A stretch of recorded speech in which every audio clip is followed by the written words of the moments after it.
Hi. I thought today we'll work on a couple of things, okay?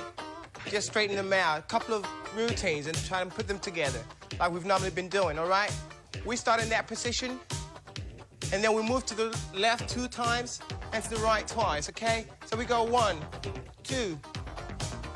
That's it. That's it. Move. That's it. Move your hip. Come on. That's it. With your arms now. That's it. Okay. Y'all should be ashamed of y'allself. Y'all black. Y'all are black. I only heard from 2 teams. Guess what the 2 teams that called me, Ocho, say, what's your phone number? Where you gonna be? Who that? Hey, Shannon, one of them little white girls at the door, she got on a Gucci dog collar talking about she came over here instead of letting you choke her in public. Shut the fuck up. Hey, don't think you can start disrespecting me because you got the little white girl at the door and you live on the air, bro. I don't care about you being live on the air. Who you think you talking to? Next door.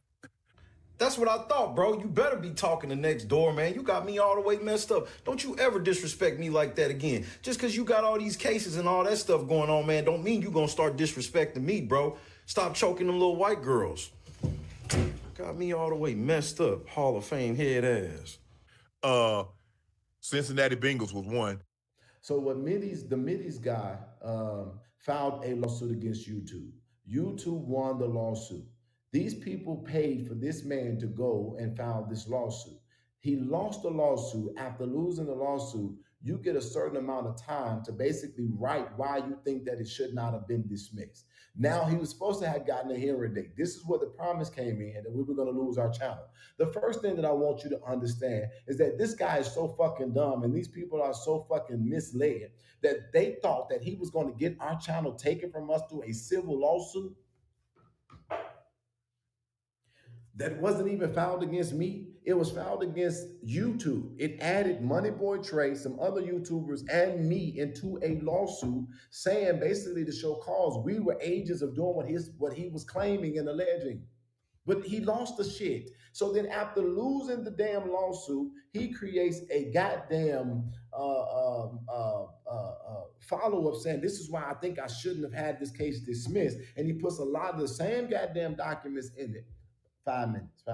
He puts a lot of the same goddamn documents in it. And then the judge says, basically, fuck that. We don't need another hearing. We do not need another hearing. I'm going to make my decision. I have enough evidence and I've seen enough to know what I'm going to do. But let me help you out. If it was already dismissed, fucktard, when I say that the lawsuit is processing, I'm saying now the judge don't even want to see your dirty, dusty, fat, stupid, busted ass. He's going to make his ruling without you when he's ready. There is no date aside. It's assigned. It's processing, ho. You lost. And our channel is still here. And when you keep on looking at all of these promises that are being made and nothing is happening, that should tell y'all everything you need to know. That's why they are not to be taken serious. Cinematic, huh? Wherever you are, wherever you ready, sir.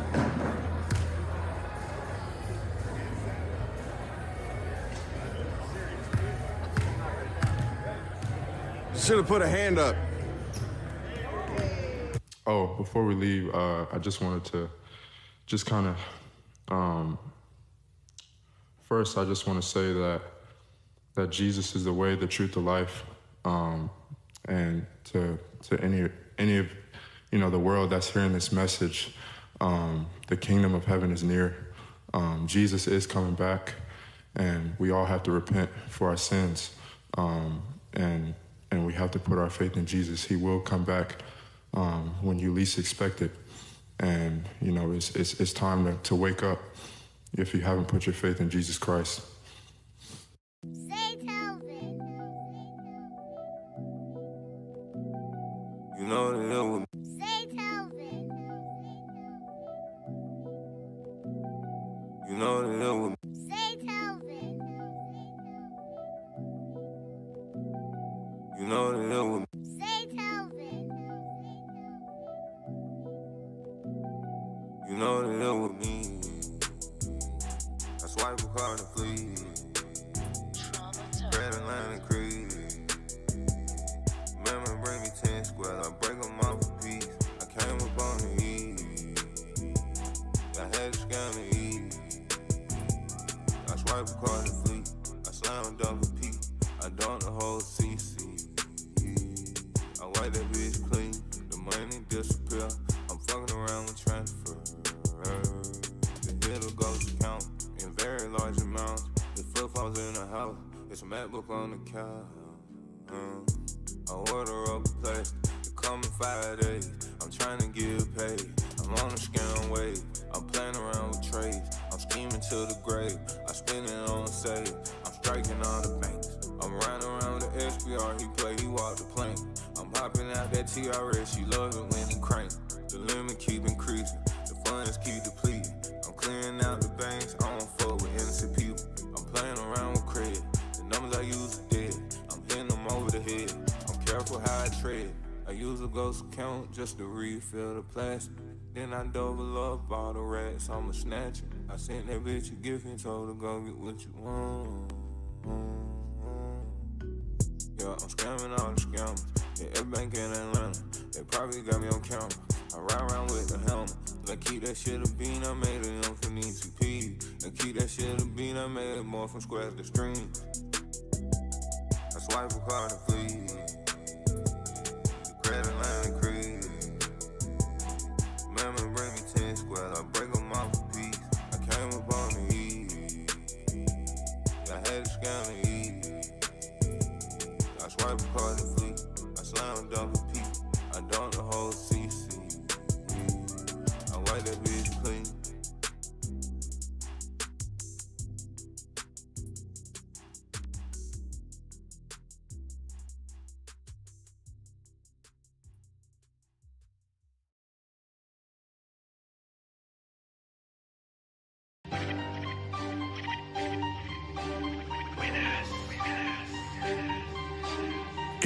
FDI, further in, I missed the feds. If I knew they was gonna snitch on me, I should've popped Gucci up in his leg. But it's cool, I like the feds. I'm getting milk, bitch, with the bread. And I'm in here with my dad, so it shouldn't even be that bad. They said they tracked my GPS, man, but I know he opened his mouth. You from the east side of Atlanta, I'm from the south side of the south. I'm from the streets for real, man, so you already know that I don't play. Only time you see me playing is if I'm winning up on state. The commissary ain't coming till next week. 30, pass me your plate. You want your corn? Get your bitch ass out my face. Having fun up in this bitch, dog. I'm really having my way. Latrell Williams Sr., you're free to go. Hold up, wait. We only been up in here for 12 hours and they already letting you out. Now I'm sitting here thinking about what kind of words came out your mouth. There's 9 of us up on this case. You was the one with the mini drink. Everybody had a gun, nigga, but we the only ones gotta wait.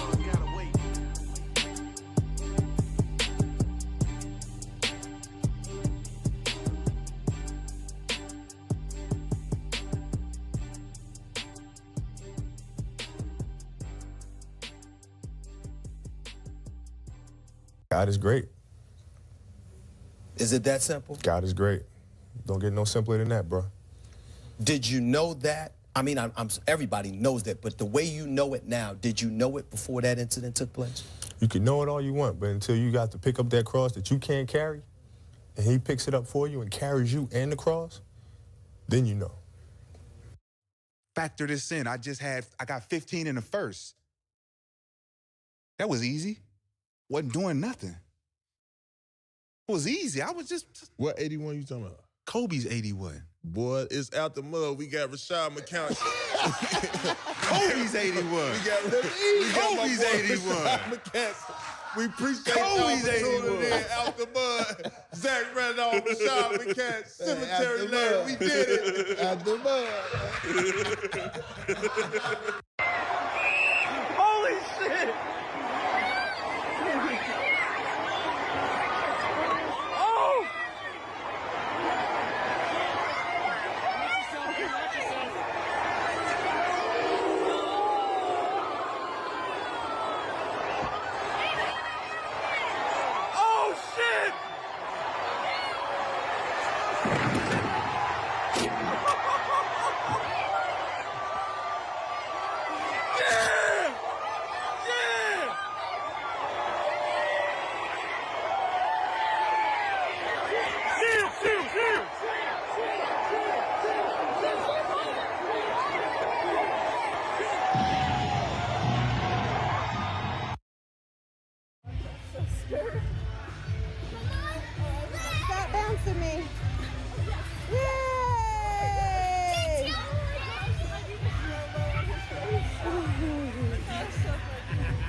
Hit the ball.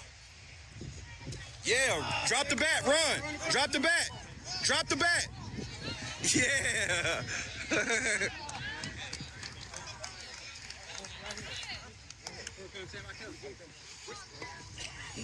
Bat flipped on a single. Good job, buddy. Way to go. Come here, buddy.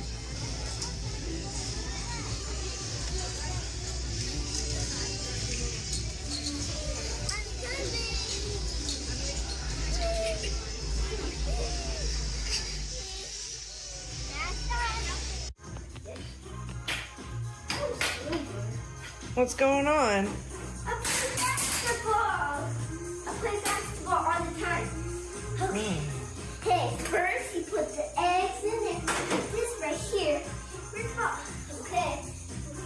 When it's 10, I go to 10.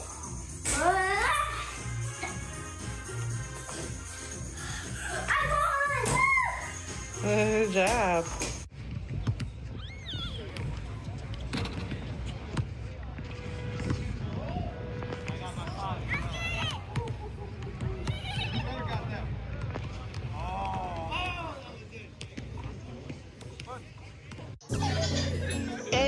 I'm in Miami right now.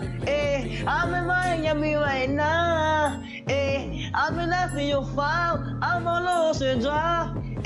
I'm in Miami. In Miami right now. I'm in Nashville 5 right now. On Ocean Drive right now. That's on my mama. I'm in Miami. I go to the window, so I'm going to Cali. I said I'm too official. I'm out with them niggas. I said, man, the rapper on the city, that nigga, he wicked. We pull out with them guns, you know me in the real. Well, mama pays, I ain't having ever since that I was real. Now I can't look like an egg and I will never squeal. Whenever ever on my mouth, cause I swear I'm too real. Yeah, I'm in the East Coast, I'm living life for real. Why the fuck you can hate it? I ride you to chill. You gon' really piss me off, and I'ma pull up on the steel. I'ma pull up on the drink, go and get your ass killed. Man, stop camming, cause I'm fucking wicked. I pull up to your city, tell me your location, bitches. You know we fuck that shit. My youngest know you killin',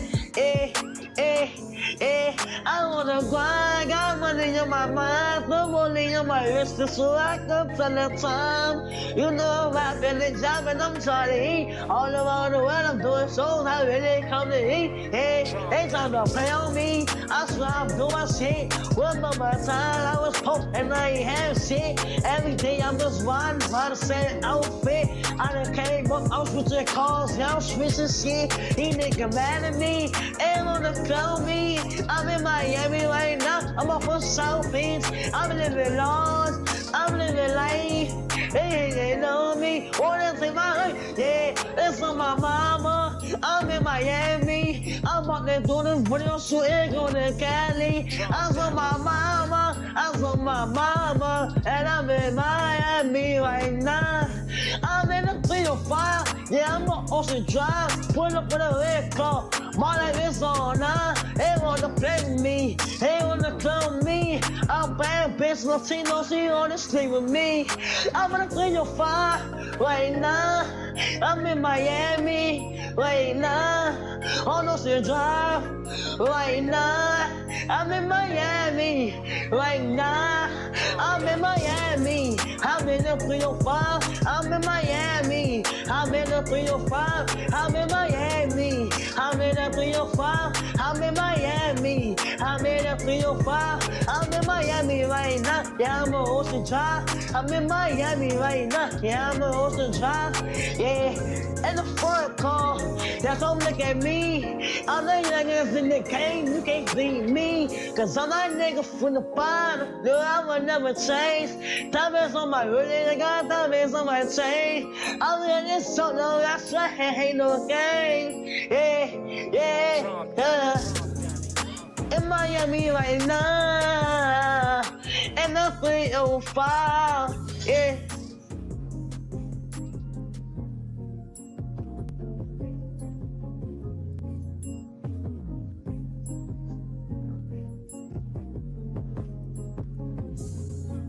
Bro, this ain't it, dog. What? That was pain I was spitting. The depressed music is in. Listen, you really want to pop? Diss somebody. Oh, yeah. People love beef. But who could I beef with? Oh, yeah, I got somebody in mind. DJ Pooh, start that beat up, homie. Bitch, what you thought I forgot? I'm grown now. You think just because I came out your womb, your slew-footed ass can tell me what to do? Hell no, you got something else coming. In 03, you embarrassed me when you caught me and my friend smoking. Your big ass walked up, built like a fridge with the doors open. When I was a kid, she made me wear a helmet when I rode my bike. Woman had me in that ghetto school when she know my ass couldn't fight. You keep cutting the beat off, man. What's up? Bro, you making a diss track about your moms? Yeah, what's wrong with that? The woman that raised you? Hold on now, she wasn't always there. She used to work 2 jobs and come home late and cook dinner for me. Talking about I gotta clean the kitchen. Talking about she too tired to clean the kitchen because she been working all day trying to support this family. Ain't nobody told your goofy ass to get 2 jobs, mama? What? Hey, I'm not a street nigga.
shit. Y'all didn't hear shit I said.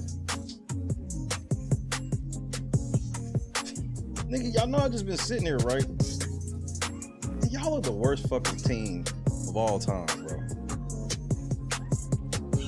What the fuck y'all think I was sitting here doing? Just sitting here?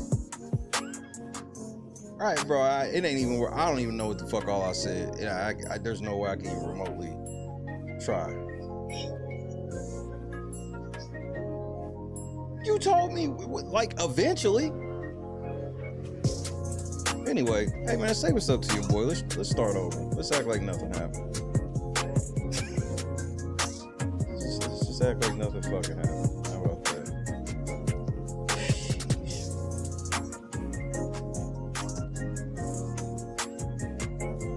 Like I'm fucking up. Like I'm sitting on, I fuck my eBay shit up. I'm fixing my eBay shit.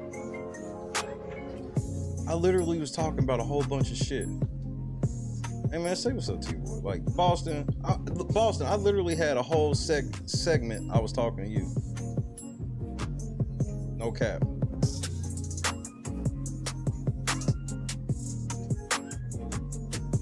I gotta check my fucking eBay and shit.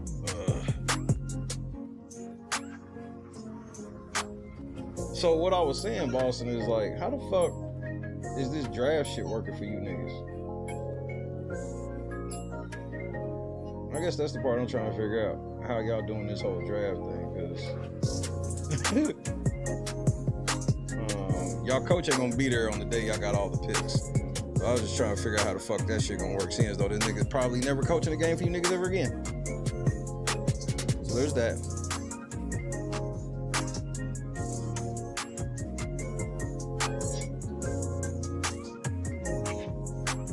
I missed one. Where's it at?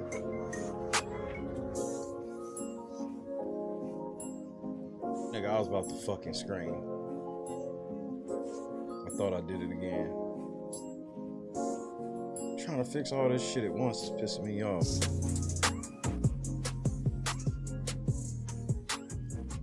I've had a bad start to my show. There we go. Got that.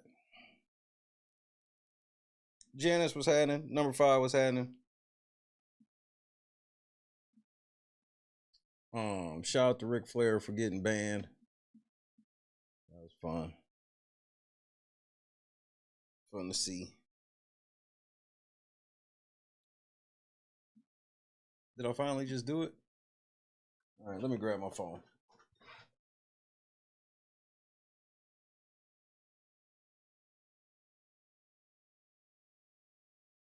I didn't get to watch no basketball. I was watching Jackass 2 with my wife. Haven't seen that in forever. Boy, let me tell you. Boy, let me tell you.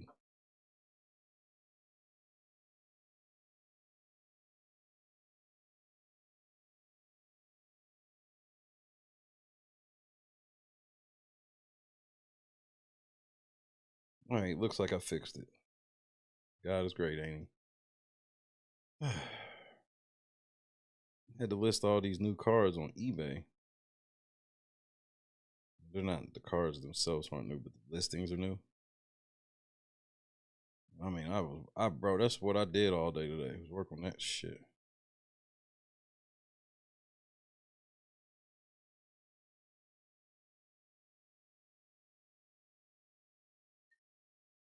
I have this software called Card Dealer Pro.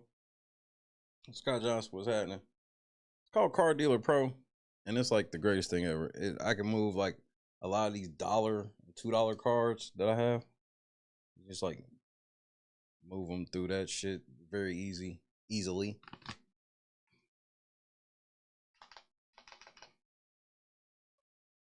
Nigga, who getting ready to be y'all coach, bro? He's done. He been fucking that bitch since, bro, her first son is named Michael.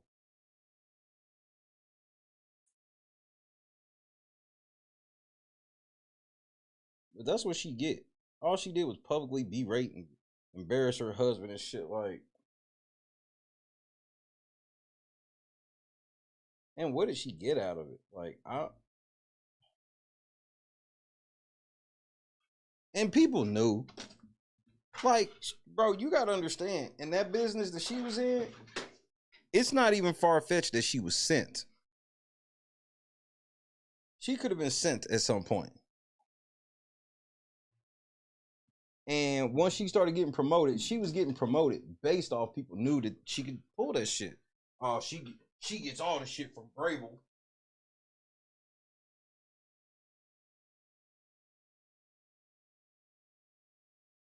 And then on top of that, Vrabel wasn't even the only coach she was fucking. She was fucking Sean McVay too. She got in a fight with a bitch in a Chili's parking lot over Sean McVay.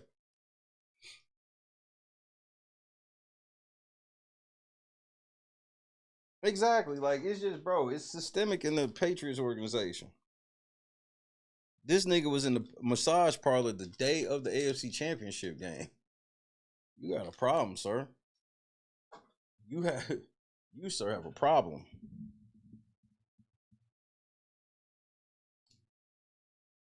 Guess I digress.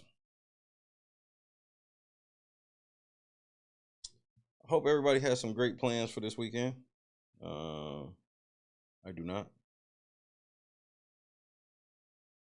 I will be here chilling. Ready for my off day. I'm just chilling and waiting. Chilling and waiting. Wait. It's almost over.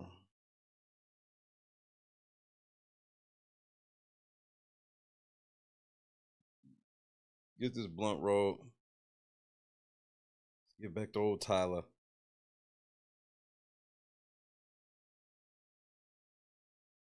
We'll see how long I stay.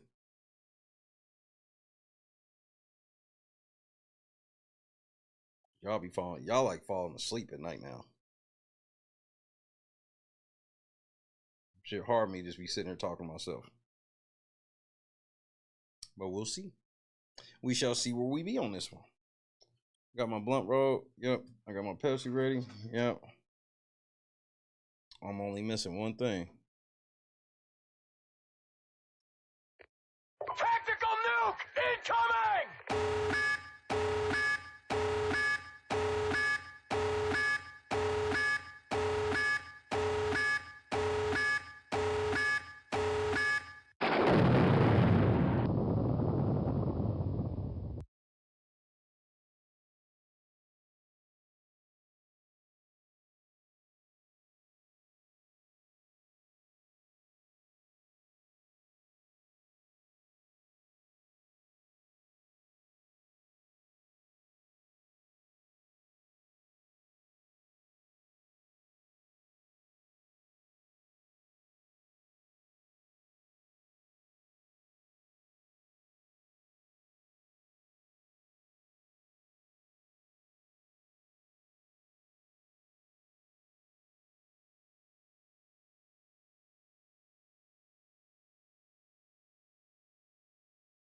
Hello?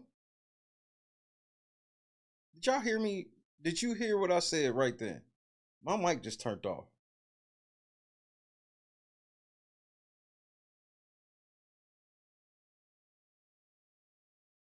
My mic just turned off.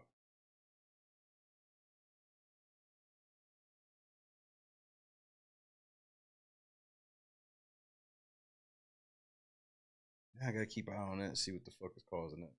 I'm having just lots of technical issues this week. Like, I can't even really be in touch with the Beat Squad. We got to get ready to move.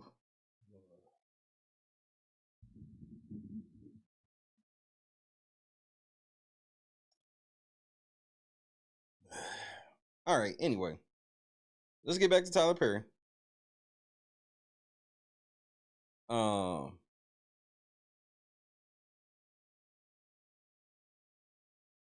Hello? What happened to my face?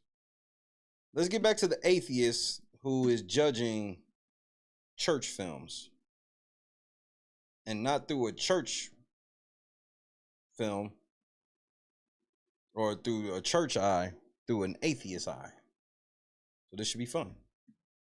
Continually support his films and, as Perry defends, your population is and how much they desire healing, and giving them something that he knows they'll buy, regardless of whether or not it accomplishes that goal. I came across this statement from one of many papers examining Tyler Perry's toxic relationship with Black women. This one titled, Take Your Place, Rhetorical Healing in Black Womanhood by Dr. Take Your Place, Rhetorical Healing in Black Womanhood in Tyler Perry Films. Let's read some of this. With the success of such films as Why Did I Get Married and I Can Do Bad All By Myself, Tyler Perry has achieved two seemingly unrelated feats. First, the gospel playwright turned screenwriter and film and television producer has made films and sitcoms catering to working and middle-class Black Christian audiences into mainstream commodities. No, his audience is Black Christian women. It's very, very niche, his audience. Second, he has given Black women unprecedented opportunities to have leading roles in films. Okay. That's good for y'all, right? Both achievements are noteworthy given that the majority of Perry's box office topping films are adaptations of his gospel stage plays, which is why they come across weird on screen. Works he wrote and released during the late 1990s to share the insights on overcoming crises that he helped or that he developed by journaling about the abusive upbringing or his abusive upbringing. For Perry, the motive driving his release of over films in his last 7 years is simple. Quote, so many people are in need of, I guess that's more likely healing if I was to guess Tyler Perry, that he eventually developed an unbelievable pull to have people watch movies and be healed. According to Samantha, Perry's plays and films offer Black Christian women rare opportunity to see family and community-oriented narratives and that remind them of themselves, I would guess. So you said this shit like, no wonder you didn't read it, because this shit, see, this is why one thing you have to do when you be watching YouTube documentaries is don't just let niggas put shit on the screen, flash it real quick, tell you what it is, and keep moving. Always pause it and read it, because they bank on you never reading the shit. Tamika L. Carey of University of Virginia. And I like this one because it provides a pretty solid summation of all the things that I also think are wrong with how Tyler Perry engages with Black women. At best, what he does is misguided. At worst, it's manipulative and cynical. Carey writes in her intro, Yet as numerous Black Christian women continually support his films and as Perry defends his representations of Black womanhood with the claim that, quote, as long as people walk away from my shows feeling better, whichever way I lure them to hear that message, so be it. Key questions remain. What, for example, are the themes, images, and arguments Perry uses to appeal to Black women viewers? Black Christian women viewers. See, y'all be playing word games on purpose. Further, how can we make sense of Perry's insistence that his message, one we can assume is influenced by his goal of healing, justifies his characterization of certain Black female characters as incomplete without a man? Cause that's what the Bible say, bitch. You motherfucking atheist motherfuckers, it just never makes sense to you because y'all so smart that y'all can't see the tree from or see the forest from all of the trees. All the trees are just in the way. You can't see the forest.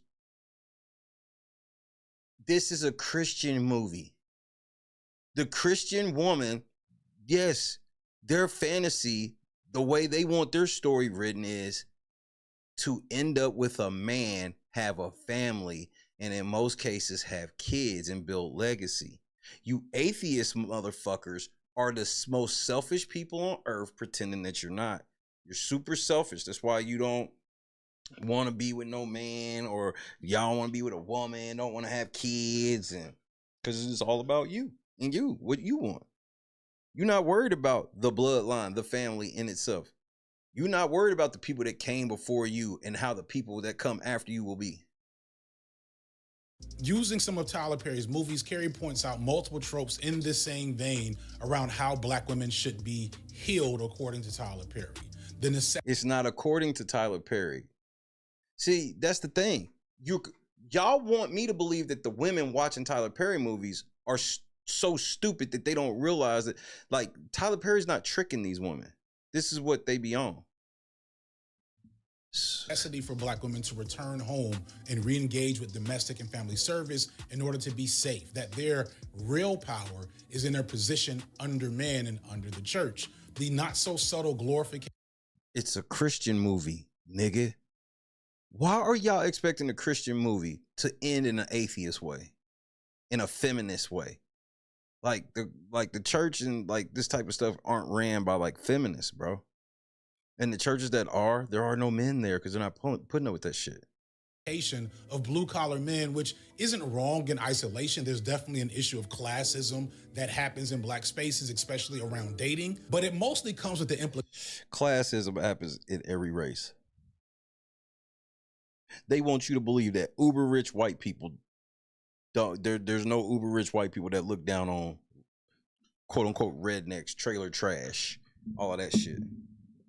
That's only Black people that are classist like that. See, that's the thing that makes me so mad is like these so-called pro-Blacks and think they scholars and shit like that. They always trying to make us sound like we are the worst of the worst, and they be naming shit that everybody do. Every race of people has classism issues. What are you talking about? That Black women need to lower their standards and not be so big-headed about what they think they deserve and include working class men in their romantic options, which is wrong on so many levels because... You hear this shit? Telling a girl that, hey, maybe you should tone down some of your expectations and get with a working class man, that is a level of misogyny. Like, listen to what he said again.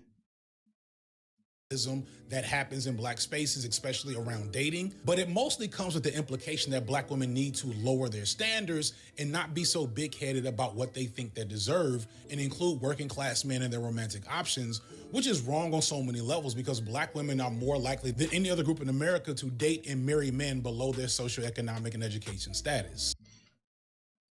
Excuse me? When you say they're more likely, that doesn't mean the majority of them, though, does it? Because you would have said the majority. You would have said the majority of Black women are getting with men that are broker than them, which is a fucking lie. That's why you word class men and their romantic options, which is wrong on so many levels because Black women are more likely than any other group in America to date and marry men below their socioeconomic and education status. That is such a loaded bullshit statement. Tyler also consistently presents women's rightful anger at the ways they've been treated as inappropriate and a barrier to their alleged healing. Carrie goes into how in A Diary for a Mad Black Woman, the main character Helen is abused and mistreated to an almost cartoonish degree, of course, by her dark-skinned rich Black husband. Yeah, it was definitely we can agree on that. The shit was cartoonish. Culminating in her being kicked out of the home, requiring her to move back with her grandmother, Madea, and in the process, she meets the legendary light-skinned man with cornrows. Excuse me, may I rake your leaves? Who must now brace against all of her misplaced... Yep. And again, this is the shit I was telling y'all about, where in the movie, she's taking out all her past trauma on the new nigga. And this is where the fantasy is being sold to women from Tyler Perry. There's lots of women that like watching content that says no matter what trauma they have, there's a guy out there that will put up with all of this level of abuse, whether verbal or physical, and he'll just wait for you to warm up to him and y'all live happily ever after. That's not a real thing. There are some guys that will, but the majority of men, like if a nigga's trying to talk to you and he's trying to date you and you throw a drink in his face like this and he ain't even do nothing to you, he's done talking to you, bitch. What you mean? Every dude ain't gonna turn up, but the majority of them are just gonna be done with you. GB, what's happening? Anger and bitterness in order to get the opportunity for him to heal her with his love, abs, and cornrows. Carrie goes on to state, what makes this attempt to identify with Black female viewers through the Helen character problematic is that it teaches viewers to see women's assertive behavior as a potential justification for intervention. That is the most retarded shit I've ever heard. No, if you're a woman and you got some past trauma and to the point where somebody's just trying to talk to you, you're throwing drinks and shit in their face and they ain't done nothing to you, yeah, you need a fucking intervention. See, this is that fucking psychotic feminism shit where they're like, oh, just because you see a woman with an attitude doesn't mean that it's your job to try to make her smile. That is misogynist to try to get somebody to smile if they don't want to smile. And this is why you types of bitches stay single. Don't nobody want to deal with that shit. See, look how they look at it. What makes this attempt to identify with black female viewers through the Helen character problematic is that it teaches viewers to see women's assertive behavior. That's code for she's a bitch. Assertive behavior is code for she was being a bitch. And when you see her being a bitch, sometimes it's okay. It's okay for people to just be a bitch. No, it's not. No, you niggas ain't got no home training.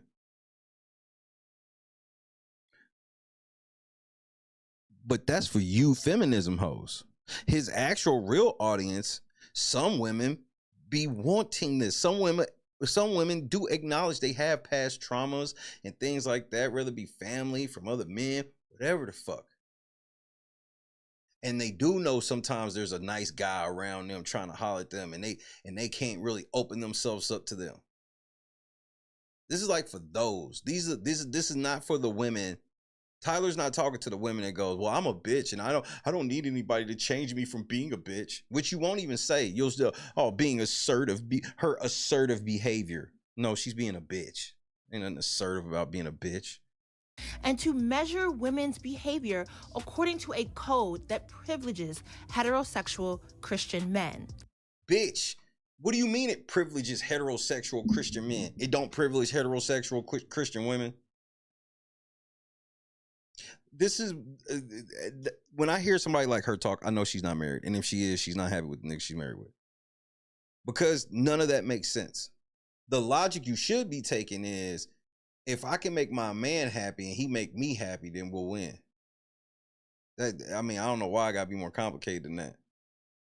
But to take this like weird ass feminism route is crazy. For example, when Orlando tells Helen that he chose to reject the bitterness of his own heartbreak, his confession works to enforce the code that women must rise above mistreatment and get over it.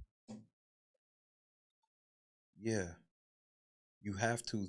In this life, you gotta rise up and get over a lot of bad shit in this life. It sucks. Because if you don't, you'll ruin yourself forever. And most people know this when it comes to like anything, whether it's a past relationship, a death, anything. At some point, you have to rise up and get over it or it will eat you alive. But see, y'all like to take this when somebody tries to give, like in the movie, to give the woman some confidence and be like, you're a strong enough woman, you can this, that, and the third. Then all of a sudden it turns into they weak. They want you to look at them like these strong, independent women. Then when you expect them to be strong, then it's like, oh, that's misogynist. Women aren't strong like that. What do you mean? What do you mean I got to get up and get over it? No, I need to be a victim my whole life. And that's the problem with, like, y'all know I don't fuck with politics, and I can go for hours to tell you the problem about each party. I can go hours. But that's one of my biggest pet peeves with the left is this permanent victimhood shit.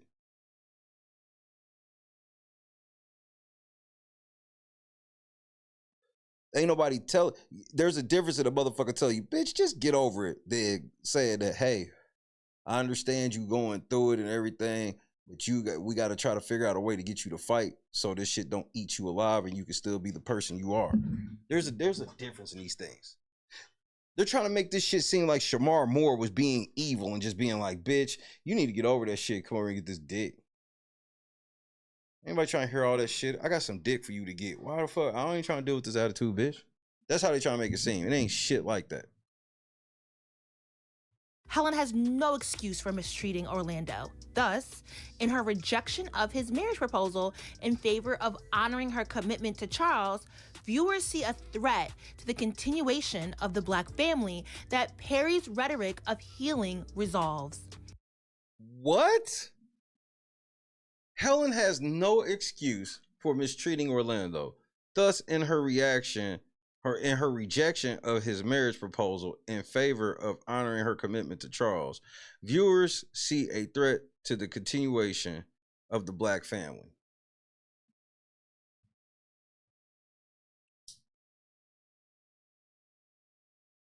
See, that's the other problem with a lot of you atheist motherfuckers. Y'all hoes.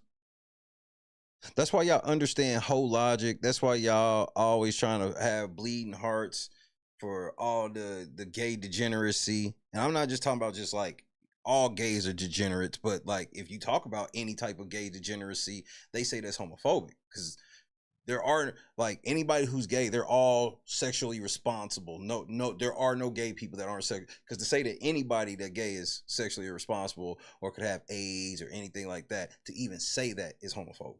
That's what they'll tell you. But in the end, y'all hoes. See, while that's the one thing that is accurate about what Tyler did there. She's married to this nigga. And y'all we live in a time where marriage is literally a promise to God, okay? You are promising God that you two people are going to team up in his name and do his bidding. That's about as simple as you can be for marriage, right?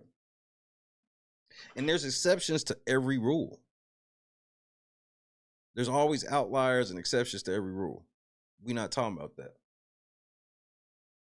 We talking about it's a coin flip every time somebody gets married if they stay together. Now, in the 80s, this was basically starting to be the end of it. Everybody was married. And it wasn't just like everybody was holy rollers like y'all trying to make it. Now, people are literally talking as if marriage is only for church people now. I'm like, well, everybody used to be married. Everybody. Even if motherfuckers didn't go to church, they was sitting over there married. This is all like new. Oh, well, I'm never getting married. Marriage is for suckers, and marriage is this, and marriage is that. Then the first time you get hurt or some shit, you sitting over at the house trying to call all your friends to come over and help. And someone's bro, that's what you get married for. So y'all can help each other with y'all problems. That's why a marriage can't ever be perfect. Because the whole thing is about duty, and y'all supposed to be fixing each other's problems. If you help and fix each other's problems, that means that there's problems that you got to help fix.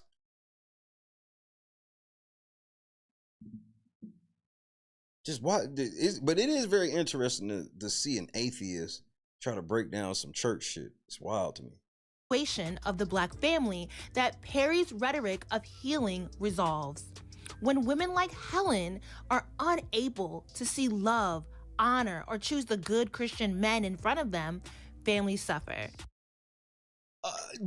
That's what Christians believe. Christians believe in the family. These hoes are sitting around just like, I don't understand why Christians are wanting to watch movies where they think that the Christian family and being in a heterosexual Christian relationship that's the key to winning life. That's what they believe. And communities regress. The message is clear here. Fulfillment and healing for Black women is almost always an external thing. It's in a man. No, the healing is they're not saying the healing is in the man. See, you're missing the point. Y'all bitches don't see this. The women that watch Tyler Perry movies, they love the idea of a woman having trauma, getting healed from her trauma, which opens her up to be able to love someone. That's what the metaphor, that's what they try to show you. It is not this thing of the only way she can get healed is to a man. No, she's getting healed so that way she can offer herself to a man and live happily ever after like they want. The church women are not sitting around like we don't want to see a story where a chick get married at the end. Why can't she just go through her whole phase? Like, it's in the home, it's in the church, but seldom within the power of black women themselves, unless they're giving that power. Janice, when I was growing up in the 80s, like, I vividly remember before, like, I was a teenager for sure. Like, everybody was married. It was rare. I remember when the first non-married person moved on the block, on the street. Everybody was married, whether it was white people, black people, whatever. Like, I remember going to all the family reunions and aunt and uncle so-and-so, aunt, uncle so-and-so, aunt, uncle so-and-so.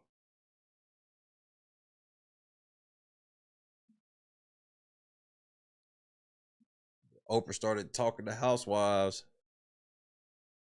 and look where it got us about 30 years later.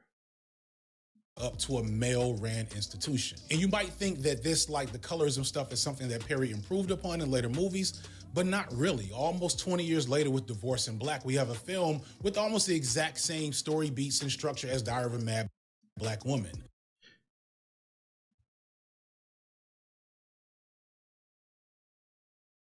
Well, no shit. Tyler Perry is one of the smart people in this sense. He gives his viewers what they want. That's what they want. Y'all be wanting this whole evolution of shit. No, they want the same stories. Black man ain't shit. Black man come say today. That's gonna be the gist of most of his movies. I mean, all these different movies where he let the women be leads and it's from their point of view, for them to even try to frame this nigga like this is wild. A doting, beautiful black woman is married to an awful black man, this time just brown skin, so we do have that one fix. He divorces her. She moves back home to her country roots, where she's reintroduced to an old flame with big biceps, who's a blue-collar, good Christian man looking for a good black woman to heal with his love. We do get a few changes, most interestingly being the fact that the evil ex-husband at least has some backstory and explanation. There's even nobody cared. Suggested that he should go to therapy. Cool, he can go to therapy. That's cool, Tyler. Did you let this nigga go to therapy, Tyler? Unfortunately, the end of the movie makes that impossible. Lord Jesus. Typical Tyler Perry movie. I don't hear him complaining nothing about why the black man got to get blown away and all this shit. Typical Tyler Perry. Typical Tyler Perry with black man. His problem is he's a misogynist. I got you. So while the details are a bit different, we're still telling the same story of healing, where the healing hinges on all these external factors. What Tyler characterizes as healing stories are really often moralistic parables about what happens to black women when they wander away from their appropriate paths. And exactly. And we know you atheist niggas don't agree. Y'all niggas believe in, y'all think just like the devil. Do what thou will. That's how y'all think. Whatever you want to do it. No, I believe to let you have free will. I won't, like, I don't believe in just casting you out because of, your sin selection. But y'all don't even think y'all sin. Cause y'all think because that y'all don't believe in God that matters. It's the most arrogant shit ever. As long as I don't commit to believing in God, he can't do shit to me. Cause he doesn't exist. How can something that doesn't exist do something to me? Okay, you got it. Suffer as a result, and then return to their appropriate path for healing and greater fulfillment by low-key giving up the things they dreamed about in the first place. According to Tyler Perry's ethos in his films, the appropriate path is always at home with a man in a servile role. Black women who... The servile role is a bit much. I haven't seen these movies where... Excuse me.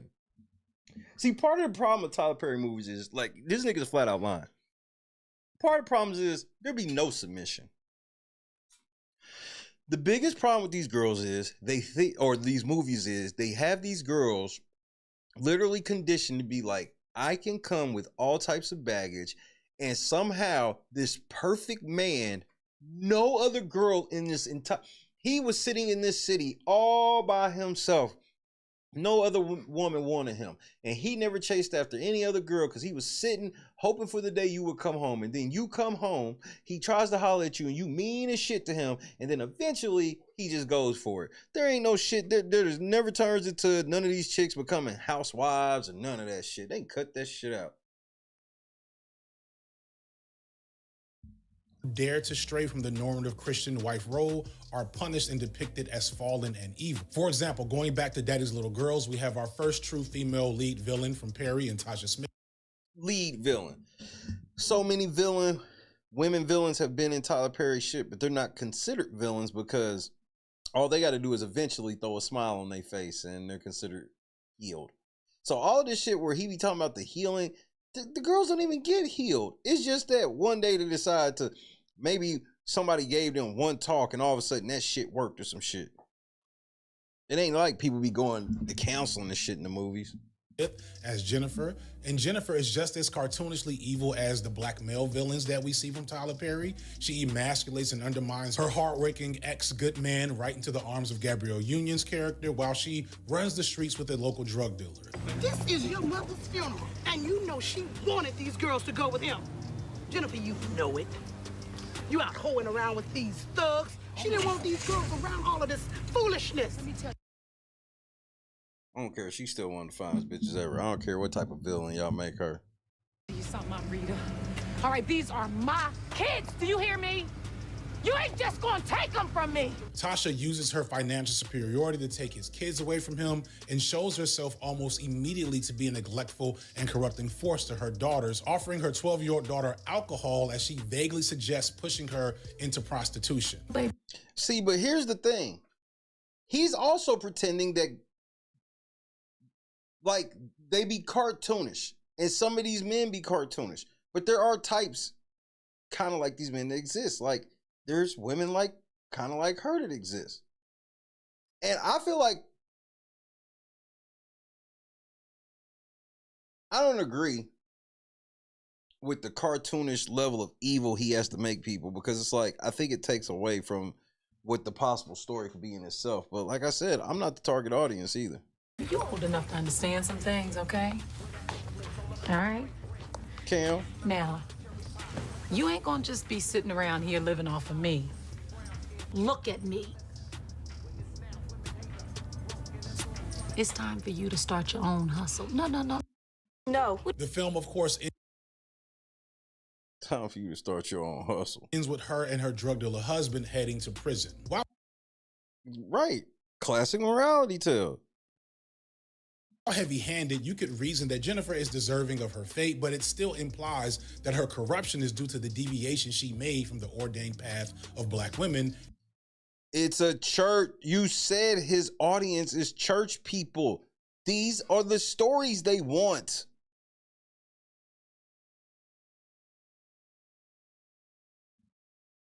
They want people to follow the word to win and people who don't to lose.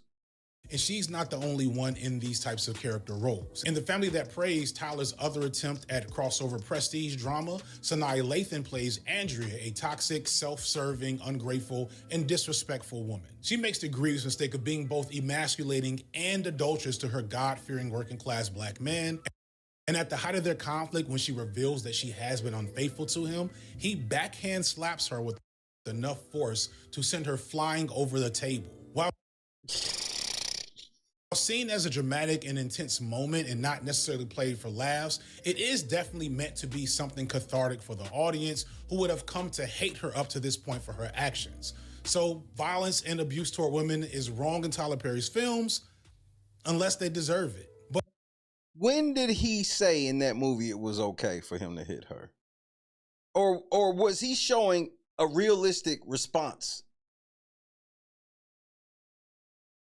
Remember, this nigga said she was emasculating, cheating on him, all this shit. So that when she say emasculating, what is that? When he admits that the nigga was being emasculated, what is that admitting? That is admitting that that nigga was taking a lot of shit and didn't say nothing. and she would disrespect this nigga, he ain't say nothing. So if that's the case, if you admitted that, then that was supposed to be a moment of showing the buildup of all of that. That is not saying that it's okay to hit women. Nobody, literally the moment he hit her, everybody jumped towards him in the movie. So are you saying that we can never have a movie where there's a story written where a dude gets mad and hit a woman, but we can have women hit men? Like, bro, zesty ass niggas like this, bro, this should be hilarious to me.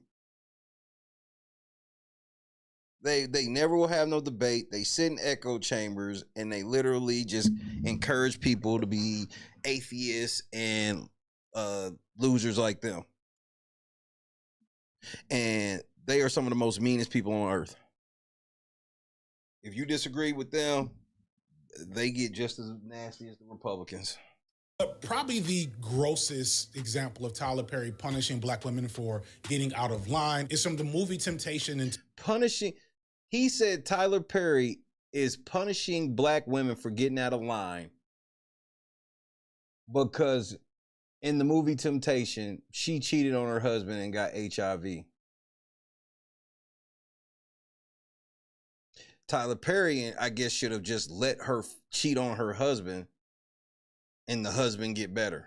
2013. This movie is one of those joints where the story happens in the past and someone's telling the story to us in the present. There you go. Step number one. Somebody in the past is telling the story in the present. Unreliable narrator. Which means that you want me to believe every word that came out of the mouth of a woman who cheated, this is what she's admitted to, cheating on her husband and catching HIV. And her version of the story is she just cheated on this nigga one time with one nigga, and that one nigga gave her AIDS or HIV. And we are assumed to just believe her telling that. I don't. She's a whore.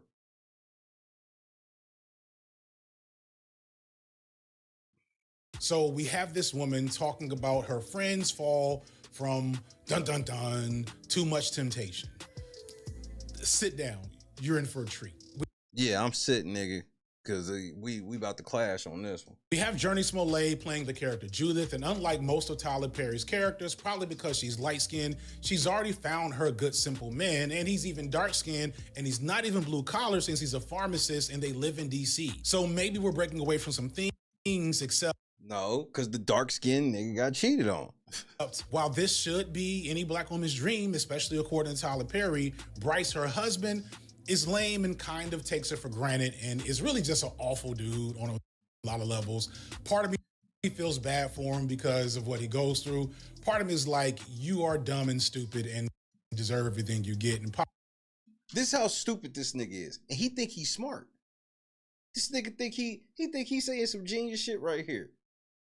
First of all, he's prepared. That's why he's with Tyler Perry. The real problem with Tyler Perry is how he shows black men in the movies. That's the real problem. This nigga's like, Bryce was so lame of a husband. And when he says lame, it's just that he's supposed to just be corny and shit like that. But remember, one key thing, she's telling the story. So obviously the chick that cheated is going to tell you what? Oh man, he was so lame. Oh man, he just wasn't emotionally there. He drove me into that nigga's arms, blah, blah, blah, blah, blah. She's telling the story. And this nigga sitting here like, yeah, this nigga was lame, and at times I thought he should have been cheated on. The nigga was over the top corny, over the top lame. If you've never seen Temptation, go watch it.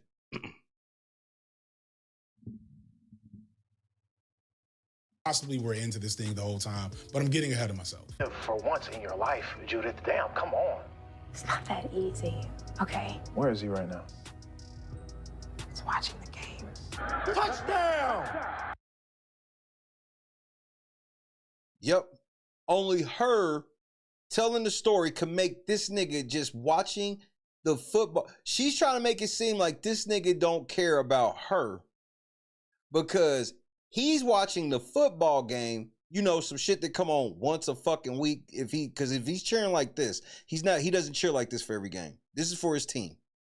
This is once a week. See, y'all want to break shit down. I can break it down too. Once a motherfucking week. So while he's doing his once a week activity, this hoe is in the other room on the phone with another nigga. But it's his fault. Because his lame ass, instead of paying attention to his wife, his lame ass had the audacity to watch a football game.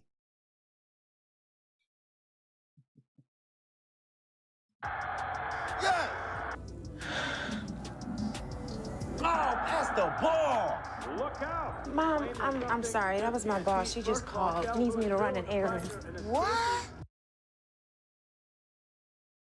And your mama, I always felt like that's why the mama always felt weird was mom was like, nigga, I was hoeing just like this. That's what I felt. I can't confirm it. No disrespect to mama. No, it's ridiculous. I'll see y'all later. What? That happened a lot? No. How does she know that that's how it happened? Remember, she's telling the story. But somehow she knows that when she left out, her mama was trying to question Bryce, but Bryce never even noticed her leaving out of the house because he's so into the football game. Choose what's happening. Because Bryce is lame and dumb, Judith is bored and unfulfilled, because Bryce is lame and dumb, Judith is unfulfilled. We can't say Tyler Perry would never write a movie where it's the other way around. Where we just watch this chick just be lame, lazy, and the dude just like we see how she just drives him into another woman's arms. Because he would lose his whole fucking audience. she has, again, everything she should desire as a black woman. Later, enter Harley, a black billionaire tech bro who's also... This Ninja Turtle ass nigga is who she cheated on her husband with.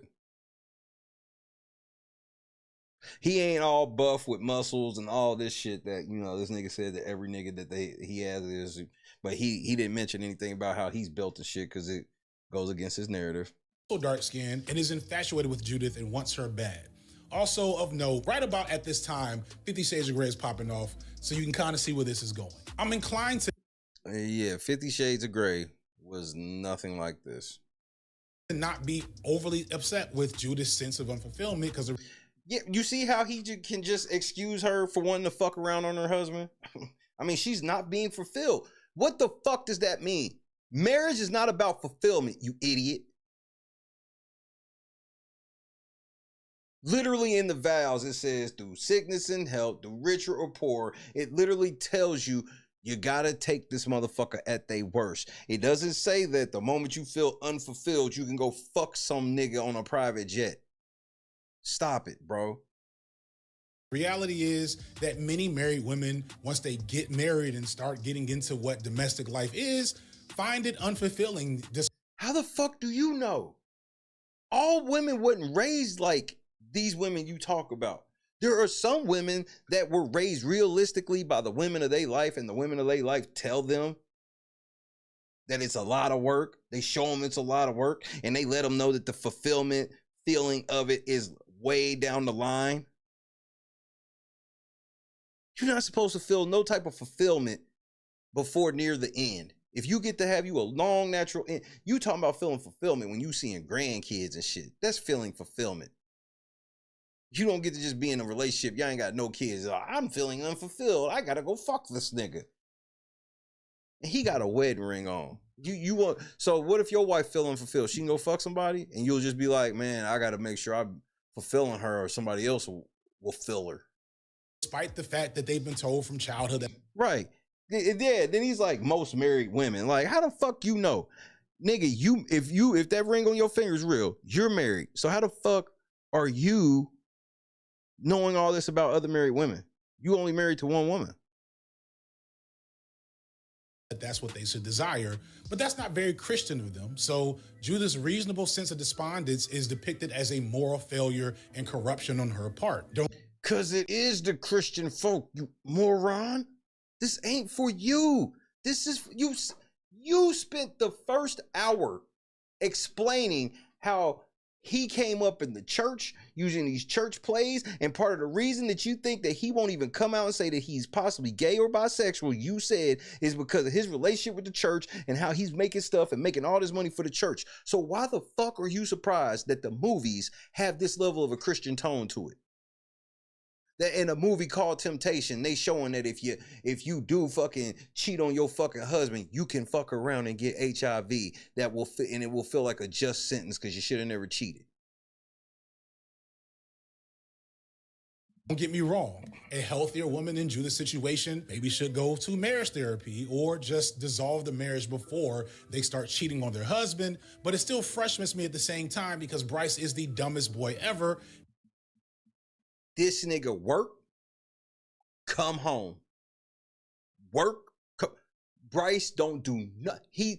So what they consider as lame, it goes into the trope of now, where they like, you go get with the bad boy. The lame nigga, the nigga with the good job, the nigga with security, he boring. He don't like to have fun. He want to watch the football game. This is a whole grass is greener movie. By the end, she wished she would have just stayed her ass at home with this boring ass nigga. This boring ass nigga wasn't cheating on her with no other bitches, nothing. She just considered him boring. And this nigga's trying to tell you that that's cool for Tyler Perry to be writing these movies, but at least Tyler Perry for one time showed that, hey, you probably shouldn't just do that. And he's mad about that because he's like, well, the nigga was boring. That's the point of it. That is the reason why he was so cartoonishly boring, because your marriage vows say it doesn't matter if he becomes cartoonishly boring, you got to stay there. And definitely didn't pay any attention to his wife this entire time. However, there's not much fun to be had with the film around this, because while it's clear that Judith is attracted to Harley's bad boy billionaire routine from jump, she remains solid and faithful until he rapes her on his private jet. And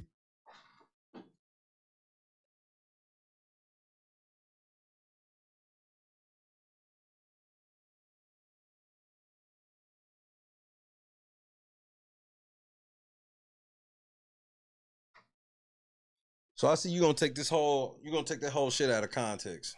Purposely. Go ahead. It's after this where she goes full force into accepting her desires for him. And now, if you've seen the movie or are just thinking to yourself, that sounds awful. Why would her being raped by Harley make her step out on her husband like that? What kind of weird porn logic is this? It was not weird porn logic at all. You're just trying to, I don't even know. What is weird porn logic? Explain that to me. You might be saying, wait, is that actually what happened on the private jet? No, that's not what happened. Watch how he tries to prove this and proves himself wrong. Did he sexually assault her? Here is a frame by frame, word for word reproduction of the scene that's going to be done a little weirdly here because it's going to be done a little weirdly here. You're going to take it out of context is what you're going to do. It's copyright, but I want you to know, if you go back and watch it, I am not misrepresenting what happens in this scene. Yes, he is. And he knows he is. He 1000% is.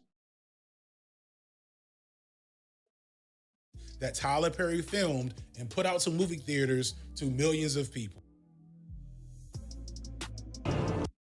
30 seconds to skip sexual assault trigger. Y'all niggas is so woke. Just skip 30 seconds if you don't want to be triggered. Man, shut the bro. Y'all.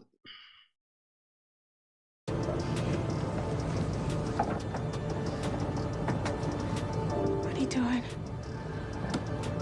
Harley, stop it. I don't want to. Please, stop it. Please, Harley. Please, stop. Get off of me. Get off of me. Stop. Stop. You stop. Stop it.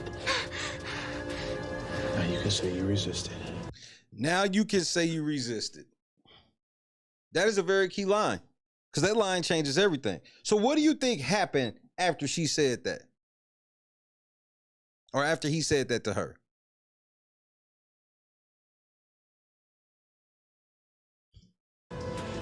Even in the aftermath, the drive back to her home is tense. She is one. What do you mean it's tense? She's feeling guilty after cheating on her husband, nigga. And it gets proven, and he admits it. Holly, what's happening? To create distance from Harley and everyone else. Her hair is disheveled, and like Bryce is like, "Hey, baby, what's going on?" He's talking to his mother. The mother is like this kind of off. See? They got him so lame. She come home after being fucked. And he don't even know. He can't even tell. He said, "Hey, baby."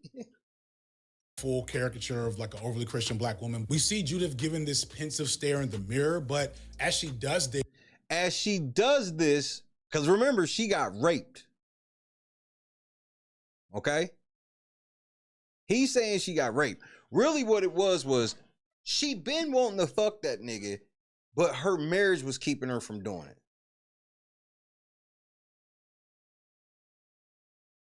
And she let that shit go too far and got her in a spot she should have been in.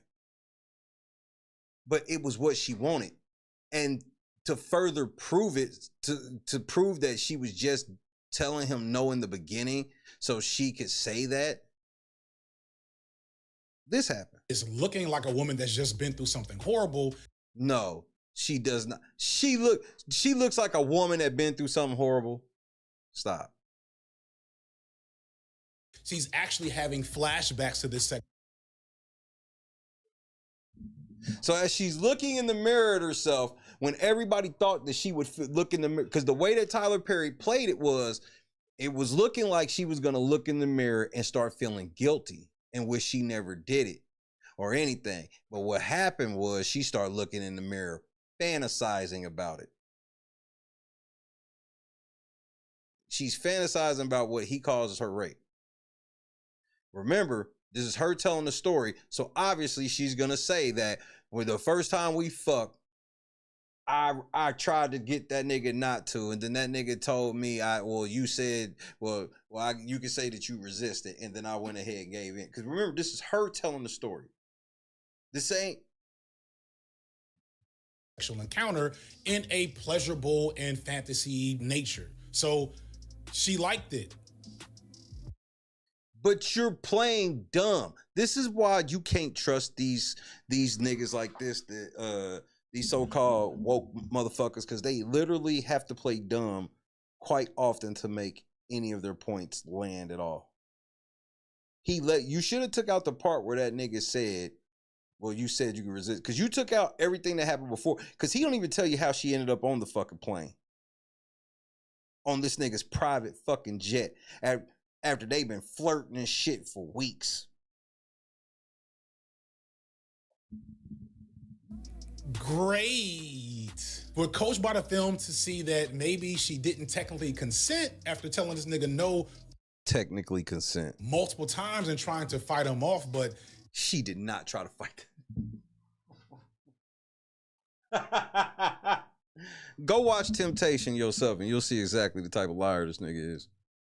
Deep down, she really wanted it. So again, Perry being very careless with assault and predatory behavior. Over the next 30 minutes or so, we have a montage of sorts of Judith falling for Harley. And look at her.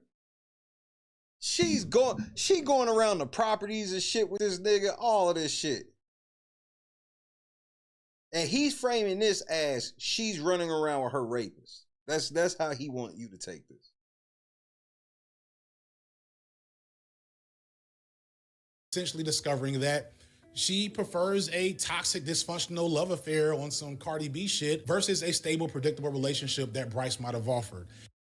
And even that doesn't in and of itself bother me, if not for the fact that it started with this dubious consent element. No, nigga, she's telling the story and he wants us to take the word of a bitch that cheated on her husband and nobody would ever do this. Nobody if we was sitting here and we was watching if we were just watching a live documentary about somebody, and this chick was sitting here explaining to us how she got HIV, and she was telling this story how she cheated. Anything she said her husband fucking did, nobody would believe. You know I'm telling the truth. You know I'm telling the truth. We were sitting here watching some random chick. We watching like an episode of Maury or some shit, and the bitch is like, yeah, he was lame, so I cheated on him. I got HIV with the nigga I cheated on, but he did X. Nobody would. They would laugh her out of a fucking room. Well, maybe not on Maury, but in life. That most people didn't catch in the theater. Eventually, Bryce finally realizes that maybe his wife shouldn't be spending all this time with the billionaire playboy for whatever work reason she was making up, and comes to get Judith at a nightclub, which is clearly meant to symbolize hell. Get it?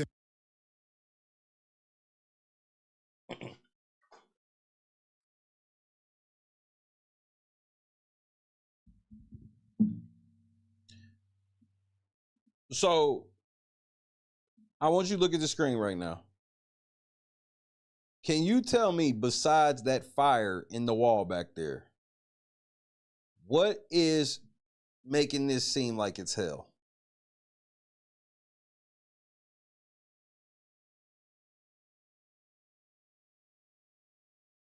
I'm not saying it ain't depicted, but I want you to answer that right now, because this shit goes left for me.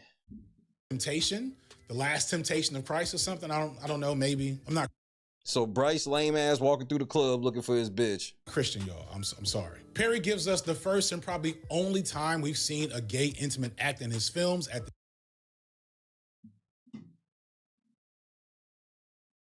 So you see how this nigga had to blur out everything in the screen. So you can notice what is these two dudes right here apparently engaging in some type of homosexual activity.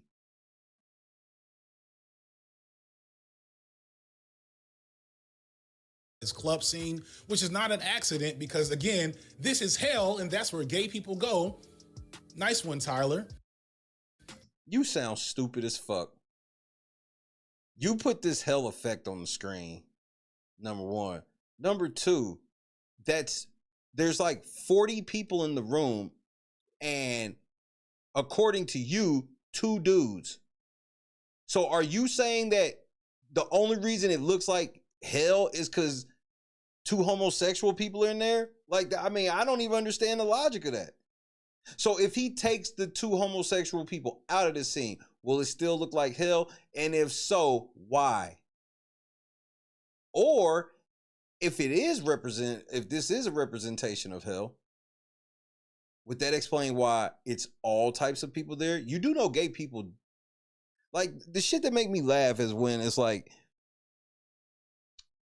y'all go the whole other way. Like, do y'all think gay people can't go to hell? Most y'all niggas don't even believe in hell anyway. And here's another thing, stupid. This is a Christian movie, and they be basing shit basically off the Bible in some cases. I not all, but if this is what you're saying, like, bro, like this, yes, in Leviticus it talks about not doing gay shit, bro. I know you atheists are mad. I don't care. The end breakup scene between Bryce and Judith is ugly, but I mean, it's a real thing when people are mismatched and grow apart. Judith. Nigga, they're married. There ain't no mismatch grow apart, you fucking idiot. Who, like, if you got married, where did you make your promise to? You don't even believe in God. So your marriage really don't really mean shit. Oh, you get mismatched and you grow apart. No, you made a promise to God that you was going to stay with this person. That's why the movie shows that if you don't uphold said promises, i.e. get cheated on the nigga and then don't stay with the nigga, yeah, they show that the punishment can be AIDS or HIV in this case. Doesn't want Bryce in. At least she's finally honest about their problems and that they no longer match. But because Harley is the devil, later on in the movie, she ends up fighting him and he beats her. And then Bryce finds her and then gets his lick back on him and then runs off with Brandy. Oh yeah, Brandy's in the movie. Yes.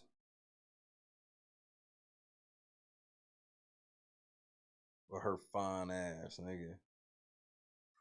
Brandy's in the movie because she's the character that we've been being told about, we think, or something from the beginning of the movie, who we also find out is Harley's ex, who was also abused. But then you start to realize, oh wait, Bryce has been giving her HIV medicine this entire time, and oh no. So now we cut back to the present and we see that it's actually Judith that's been telling the story the whole time. She was being played by a different actress, and she goes to Bryce, of all people, to keep her T-cell count up because she's also living with HIV.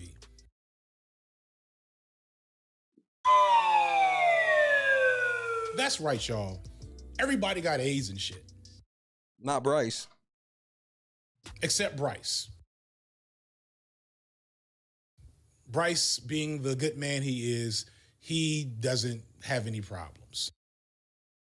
Do you see how the moral tales work, you fucking idiot?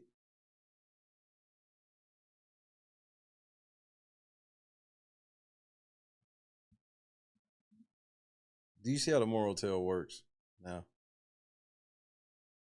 Just Brandy and Judith for making the foolish decision of sleeping with Harley. Consent be... Yep. Out of wedlock, cheated on her husband, divorced her husband.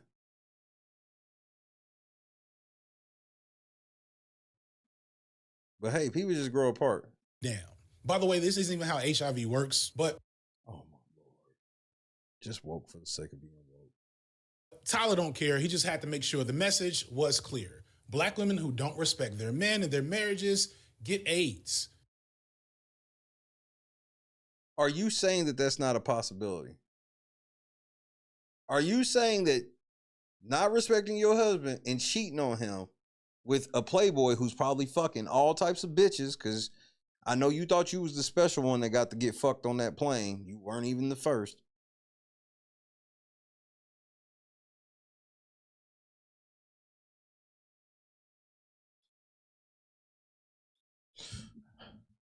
Brandy and Judith for making the foolish decision of sleeping with Harley. Consent be damned. By the way, this isn't even how HIV works, but Tyler don't care. He just had to make sure the message was clear. Black women who don't respect their men and their marriages get AIDS.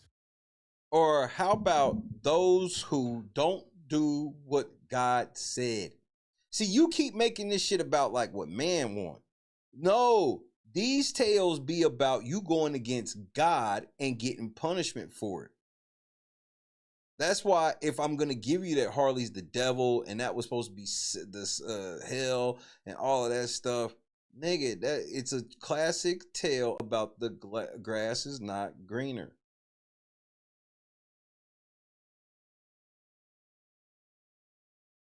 Have you ever seen the episode of Twilight Zone called Future Trade, where they trade people's future lives? One for yes, two for no. In this episode, this dude got a girl. He's married to this chick. She's mean as fuck. All this shit, and they get this nigga to trade his life with some super rich ass nigga that's got all this money, all this shit, and this nigga wants his broke ass job for some reason. He doesn't think about that, and come to find out, the nigga wanted to trade his future because he knew that the people around him was about to try to kill him.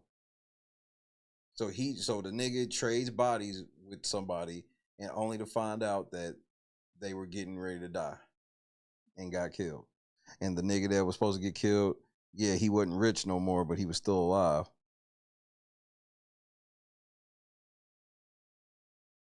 This is the classic grass is greener trope, bro. But it's a church version of it.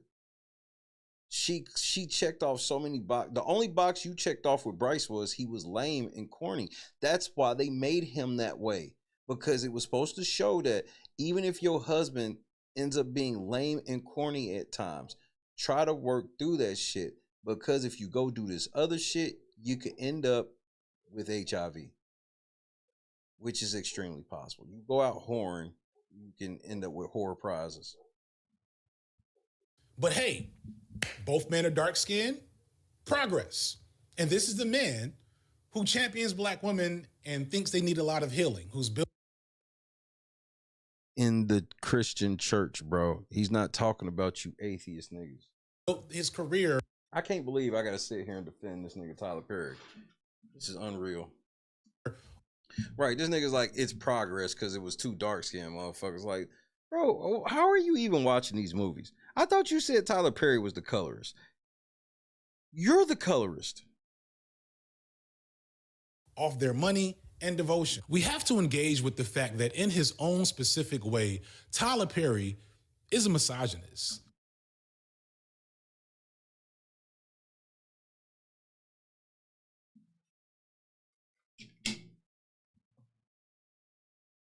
Not the typical Kevin Samuels manosphere way that we think of misogyny. Kevin Samuels being the now deceased former king of the black manosphere. No. Who, you know, had a lot going on. But when you say he had a lot going on, what does that mean? See, and now you don't have that ring on anymore. Are you married or are you not married? I would guess you're not married. In my opinion, that's why you saying all this ignorant ass shit. This is what people who aren't married sound like. GB in the cut one time, who wants to match me and give? Man, we ain't gotta do all that, bro. We just gonna enjoy the show. And I'm with you, Choose. Is this camera on me? Yes, it's on. That's stupid. Use your common sense. Tyler, in a way, is more insidious and maybe more dangerous because actually, wait, Tyler Perry is a lot like Kevin Samuel. You know, Rick is so wild and has went so far off the meter. It's shit that I can't even tell you on TV. I mean, you know, for the sake of our friendship, you know what I'm saying? I'm not even gonna bring it up. But trust me, he's went there. He has went where it's like, yo, Rick, man, what the fuck is wrong with you, man? You done took this shit too far. And his response is like this: there's no such place. Darkness. Let's go to the abyss, nigga. I'm not with it, man. I don't want to go to the abyss, man. You know what I'm saying? Rick wants to go to the abyss. In fact, he dwells in the abyss. Rick James dwells in the abyss, okay? And he wants company sometimes, you know? And for some reason, he likes to reach out for me. Whenever I'm around, when he wants to go there, he will reach out for me to try to take me to the abyss with him. And I'm not with it, man. I'm not with it. And that's when we end up, you know, tussling or whatever, you know what I'm saying?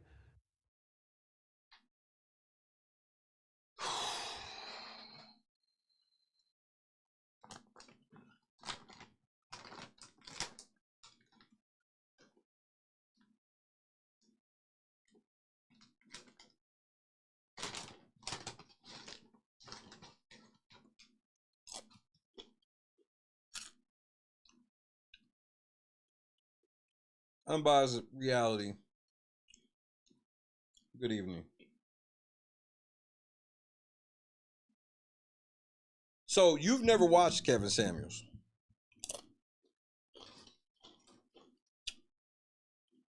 You've never watched him, did you? Because you a simp ass nigga. You couldn't get through no whole show because he would have told you about yourself and you wouldn't have liked it. Kevin Samuels literally verbatim would tell women that one of their biggest problems is falling for these Tyler Perry fantasy movies.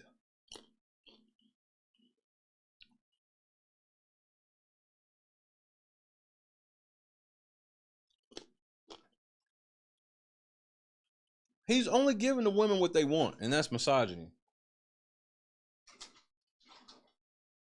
Kevin Samuels say don't be giving these hoes all this extra preferential treatment. He be telling the bitches, all that shit y'all think y'all gonna do that y'all see in the movies and get you a really good rich man, that shit ain't gonna happen in real life. And they get married. For those who aren't aware, Kevin Samuels was once the king of the black manosphere. I have a long video about it. I won't go into the black manosphere.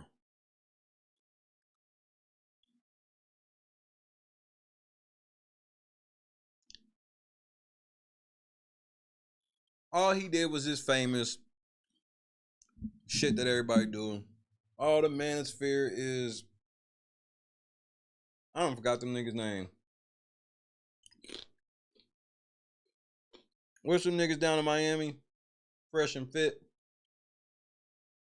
But what is Candace Owens doing on the thumbnail? Further detail about it, but the short version is the black manosphere is really bad and really hateful toward black women. See, this is how all these fucking woke people explain shit. Just the short of it is, it's really bad. Based on what? Because you said so, nigga? Nigga, Kevin Samuels saved my marriage. And not for anything with her. All with me. All with me.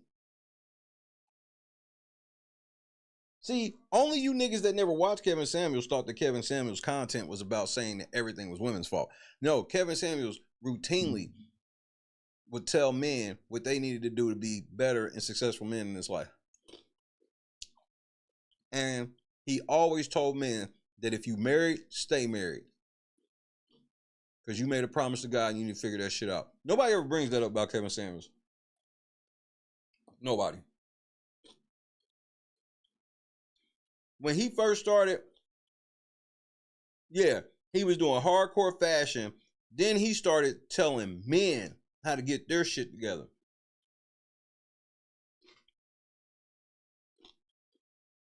Then women would call in and ask for advice. And if he gave them advice that they ain't like to hear, sometimes it would go viral because they get mad.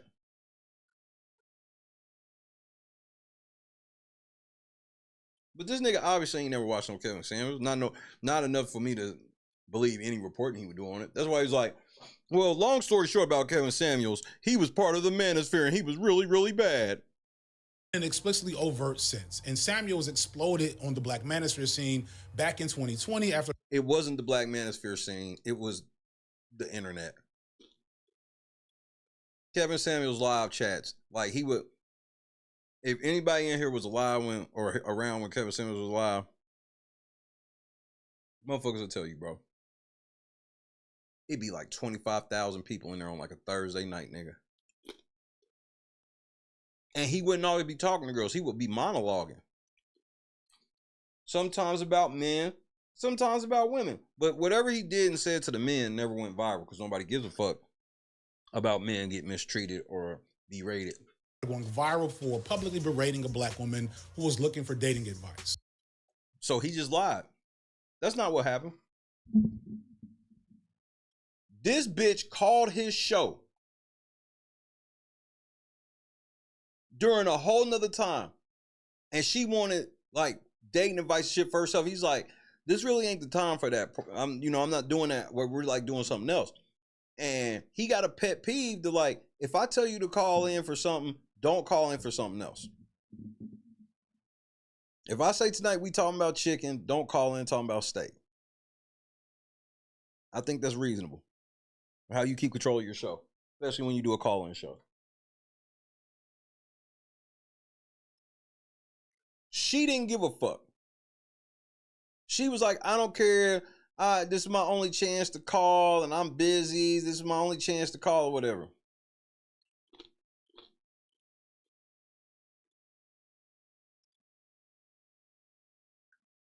So you want to know what fucked up thing he said to her that made everybody hate Kevin Samuels' guts? I hope you're sitting down. I hope you're sitting down. He told that bitch,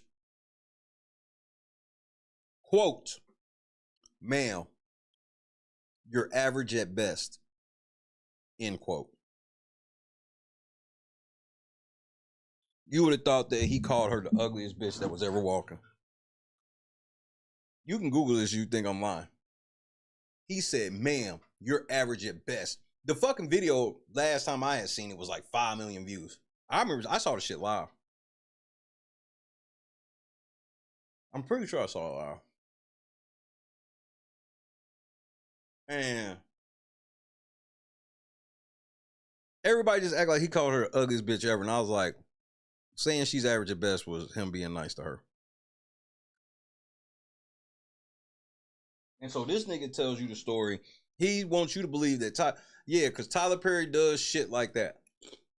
This moment and several others like it had his platform balloon to well over 1 million subs in around a year. And it's mostly because he kept clowning people calling into his show for dating advice, mostly clowning. No, that's not what happened on the show. This is just his woke, like, this shit is 4 hours long. And he still ain't even well researched. This shit ain't real well detailed. He got so many things in here where he's just like, just believe me, bro. Black women calling them linebackers, saying they needed to be humbled, and that's not what he said.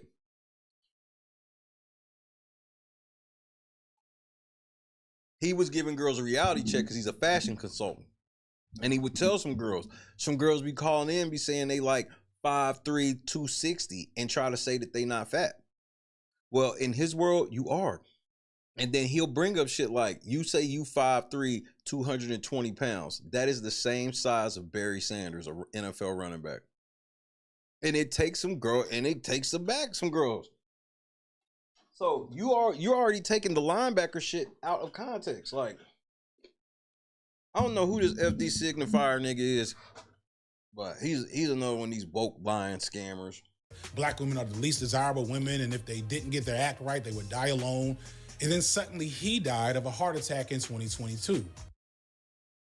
This is how woke people act. R.I.P. bozo. They ain't no different than drill rappers. Why don't you smoke a Kevin Samuels pack?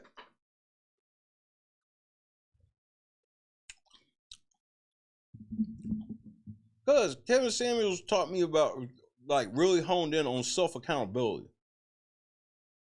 When I learned how to make everything my fault, everything started changing. Because I felt like I was really in control of it. Self-accountability. That's why he would get into it with the girls so much. Girls, as in general, this ain't all girls. Girls in general have a knack. That's a little of a stereotype to be like, they can be on a level of uncoachable. There's some girls that hear me say that and like, what the fuck you mean coachable? See? We as men can be a little more coachable and shit, especially like hard shit. And that was the thing, where it's like, make your own path. Your girl should be leading you. You should take command.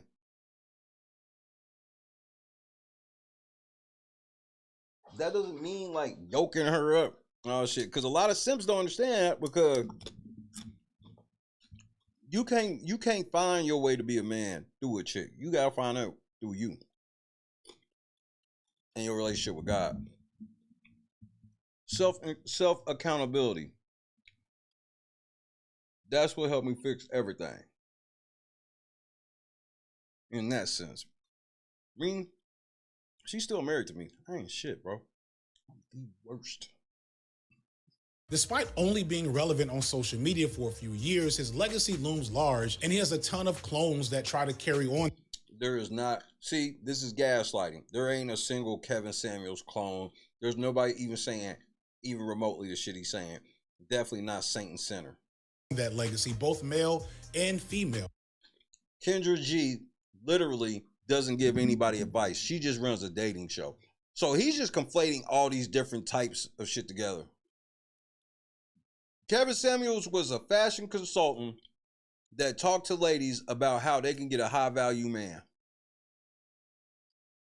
He won't bring up how many girls he talked to that took the criticisms and went and fixed all this shit and got a man. So many people that got married through Kevin Samuels' tenure, but they never mentioned that shit.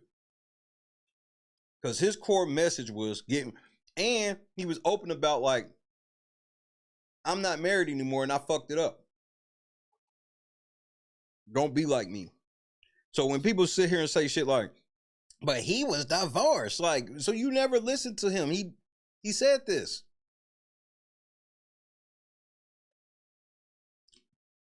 And he died from a heart attack. What a fucking loser. Should have never said nothing. You say something about black women, they only believe in karma when it's somebody they don't like. When we sitting here talking about shit, good night, Scott Johnson. We sitting here talking about temptation, it's far-fetched. It's far-fetched for her to catch HIV from cheating on her husband and getting divorced. But it's not far-fetched for Kevin Samuels to die from a heart attack because he said something mean about a black woman. Do you hear yourself? And I point out the female clones on purpose because one misconception about Kevin Samuels is that his blow-up was the product of only musty black incel types who appreciate. Yep, because I'm a musty black incel type that's married, been married for over a decade, been with the same chick for over 2 decades. Incel. They don't even know what words mean. That's why when I hear this shit, I'm like, I don't even get mad like that. I don't have to defend Kevin Samuels in that. I just like, I know you full of shit. I know you ain't done no research. His propensity for tearing down black women in his content. But that's not... And he'll say, that's why you connected to Kevin Samuels, because you date a white woman. You ain't never seen him go in on any of them white bitches? Y'all just make shit up. White women was getting the works too.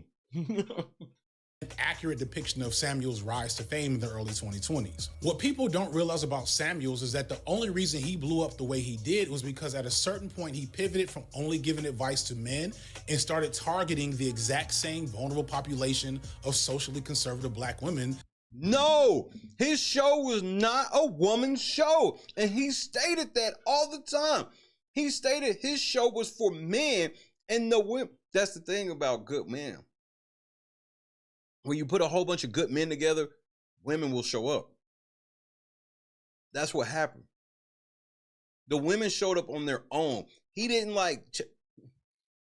He went... It was like girls would call up. Bro, the men couldn't even call in no more.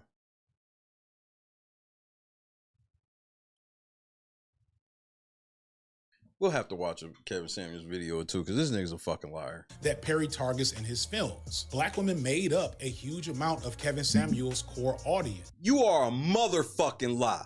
Hell, hold on, bro.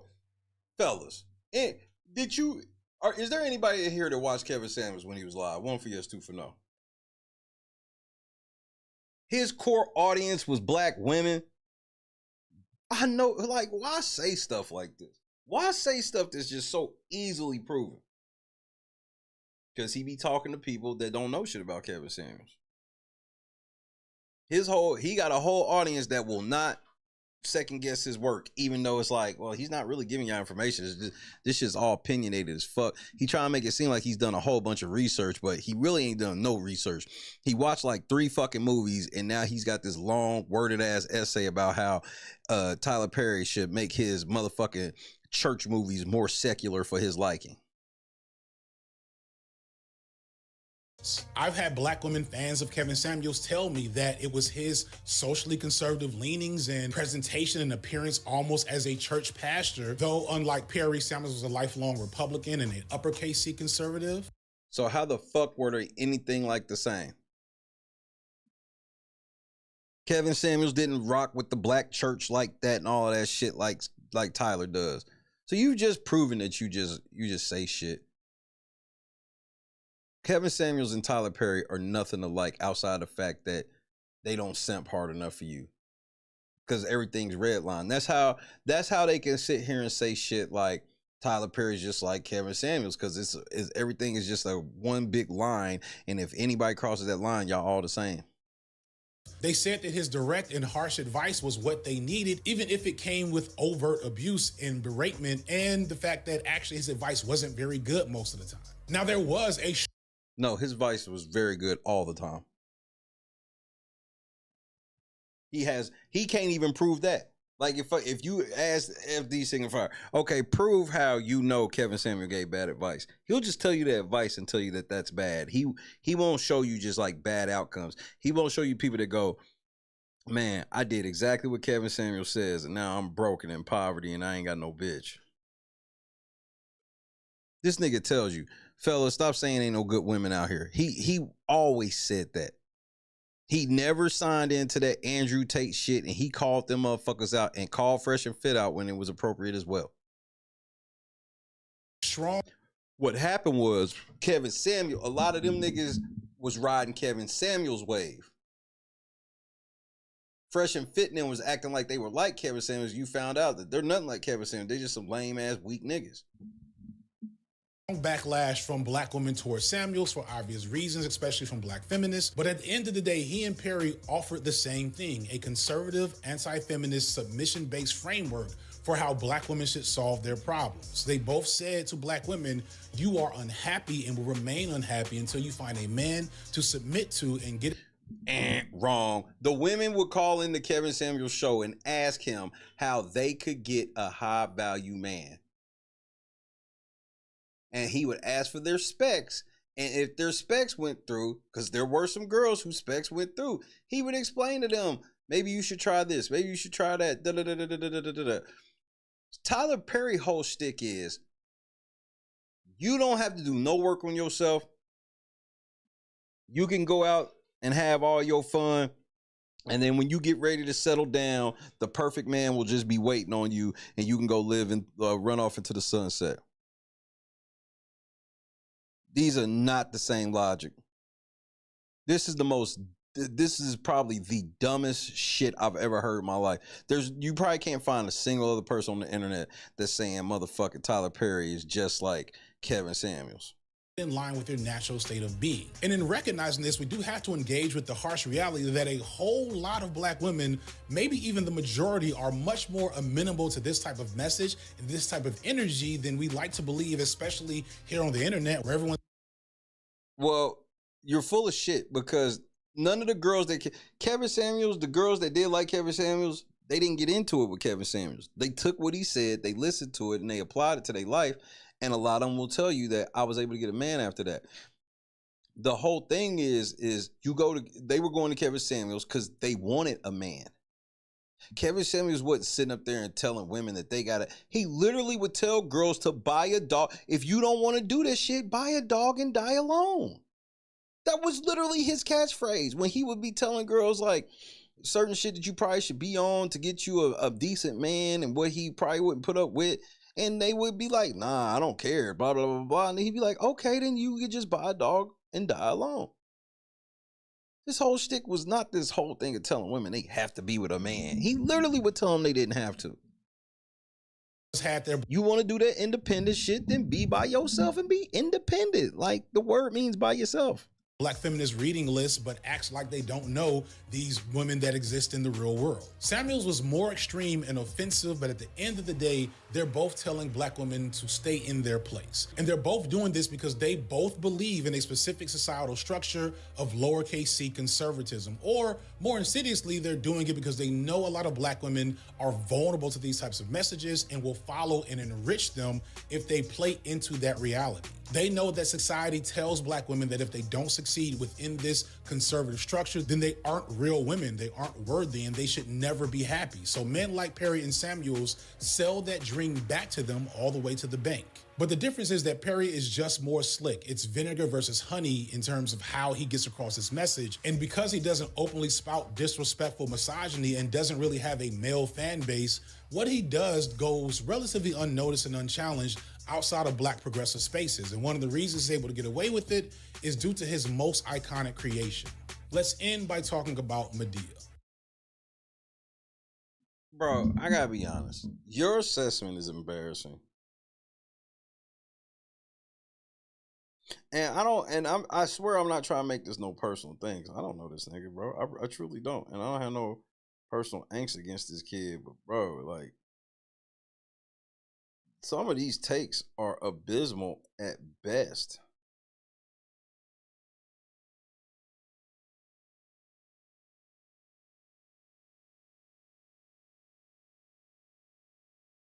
Really abysmal takes. Explaining all the problems of Madea character is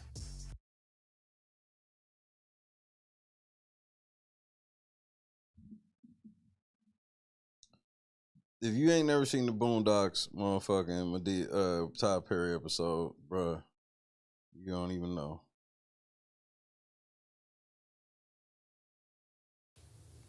Too much. This video will be 10 hours long.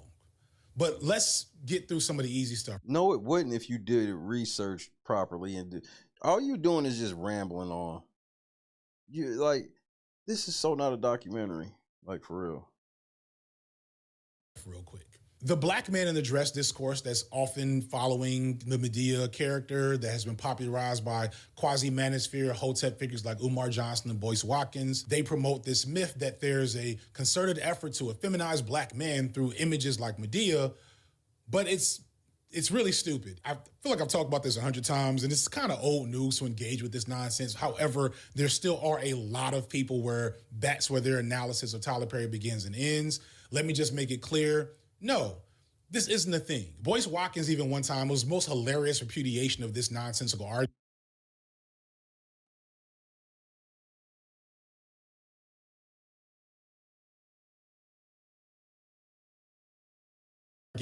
He tweeted out an image of a bunch of black men in drag and saying, when have we ever seen white men do this in Hollywood?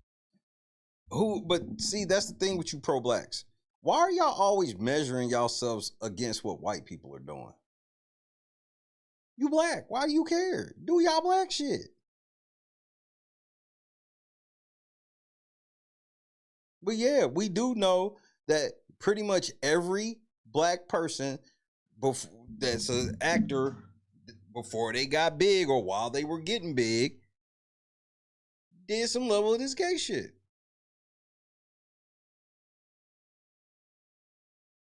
Why that is, I don't really know, but it's true. And it doesn't matter whether or not a white dude did it too. Like, who cares? Like, but that's why I don't abide by that shit, because they don't even abide by it. Does Boyce Watkins watch movies? I don't know. But like everyone from Arnold Schwarzenegger to Liam Hemsworth, the dude that played Miss Doubtfire, there's so many images of white men dressing in drag for the exact same reason, because they think it's funny. This is not a conspiracy for anything. I don't have time. Just no. What's really happening here is that Madea is doing her damage to black women and black trans women. While Madea is not depicted as trans and is not overtly played to be an anti-trans woman caricature, the character still ends up employing a gender affirmance that is inherently transphobic. Do you hear this fucking idiot? This a nigga apparently. Bro, he ain't never been to a church or nothing. He ain't never seen that there's like actual women that be looking like Madea. He didn't know this. He did not know that. He ain't never seen none of these old women, big ass titties, 6'1", 6'2". He ain't never seen this shit. Madea is not trans. Madea is a woman in the movies. She got kids, nigga. But because he know it's played by a man, he gets to say that this is a horrible trans representation, because this nigga who wants you to believe he's heterosexual, he can just tell y'all about everything. He think he an expert in everything. He an expert in what women find attractive. He an expert in when it comes to trans and transsexual shit. He's an expert in men and heterosexual men. He's an expert in women.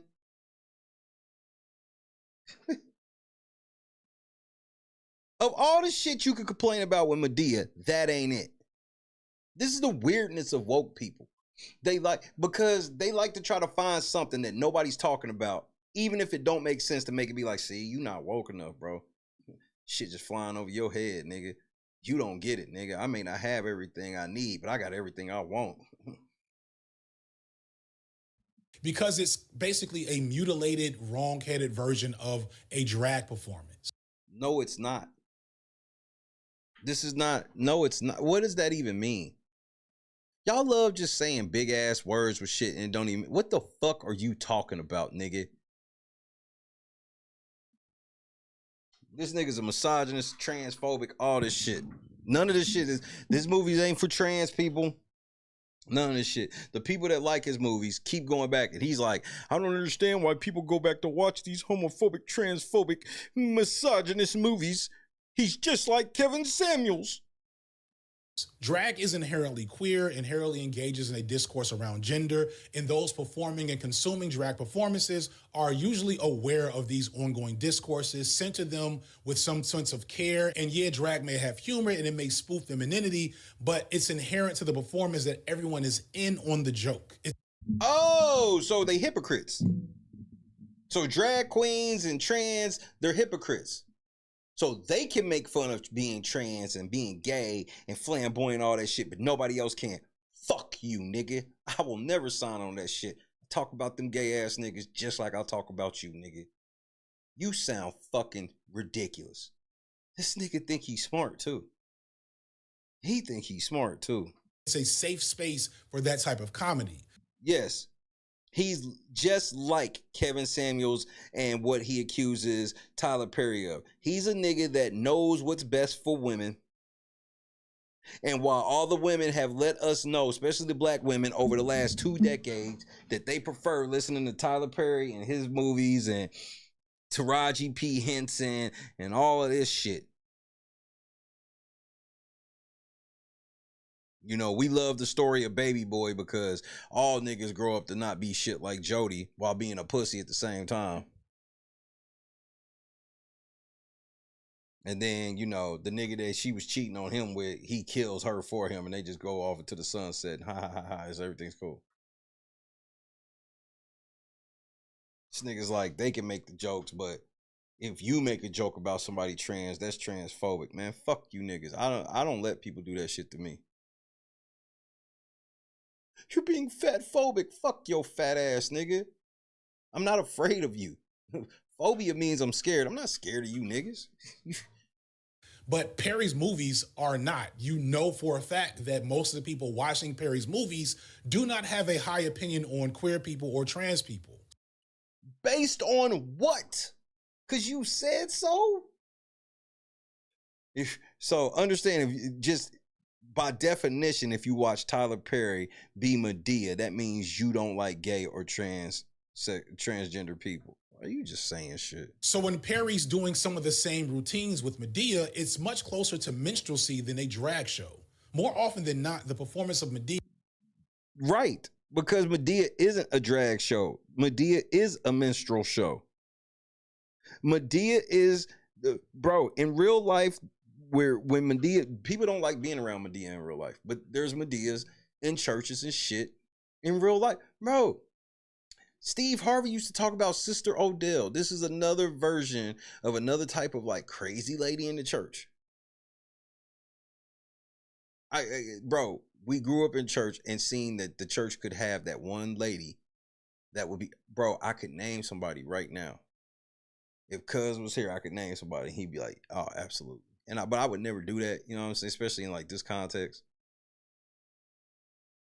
And she got kids, multiple kids, all of that shit. It's just what it is sometimes. Like, I just don't understand. Is to be mocked and not celebrated. And that turns the entirety of the character on his head in a negative way. And this is a shame because I think Tyler Perry would probably be a dope drag performer.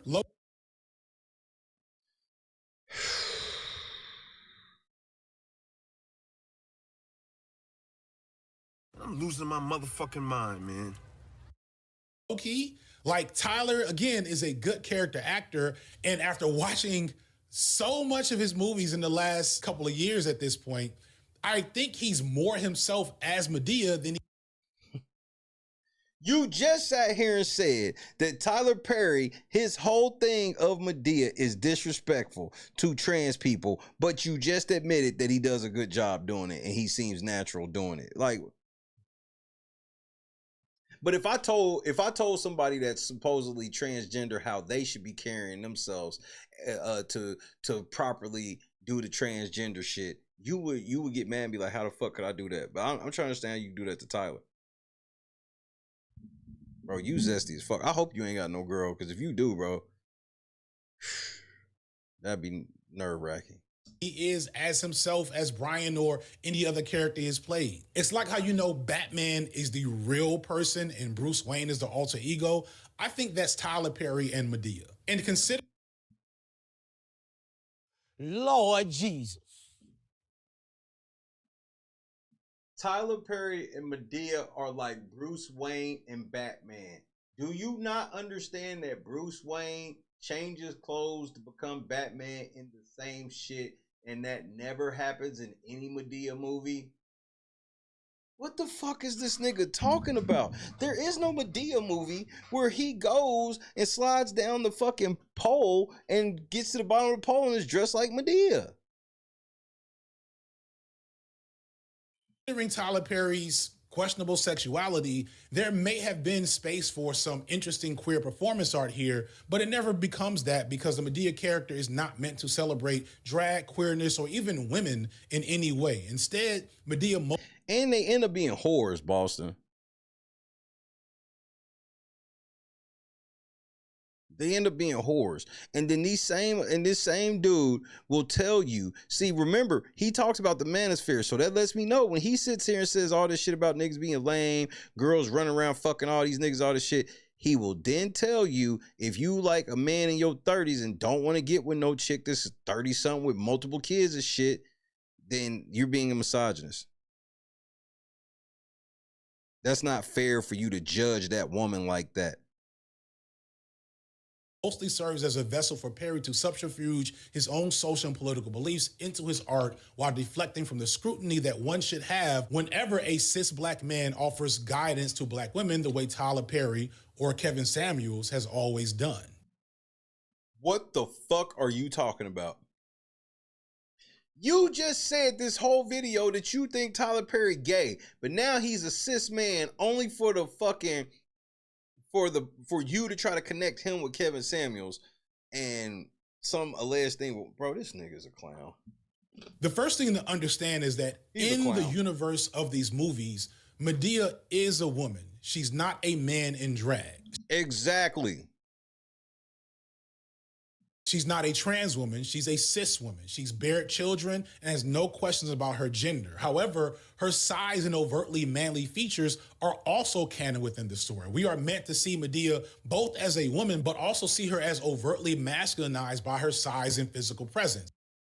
But we live in a time where we see women as over masculine even when they're not that big. And you even made the point earlier when you talked about, oh, girl, when you seeing a girl being assertive, that shit cool. Understand, Perry is a big dude. He's around 6'5", probably pushing 250 to 275 pounds, making him bigger than all-pro NFL edge rusher Micah Parsons. So?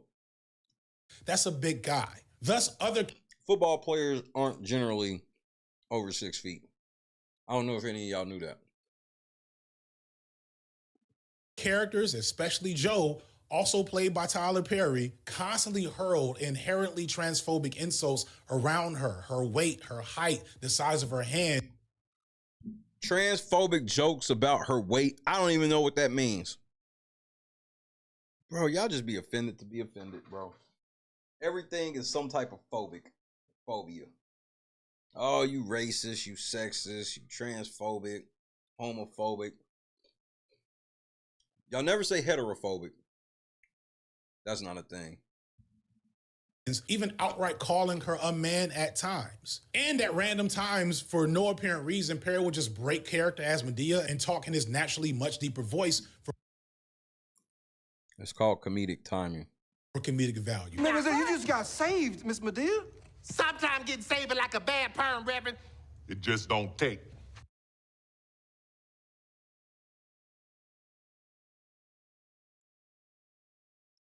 That's a joke. It's supposed to be funny that, you know what, never mind. You're an idiot. The wedding boy. If she don't come back, I just want y'all to know.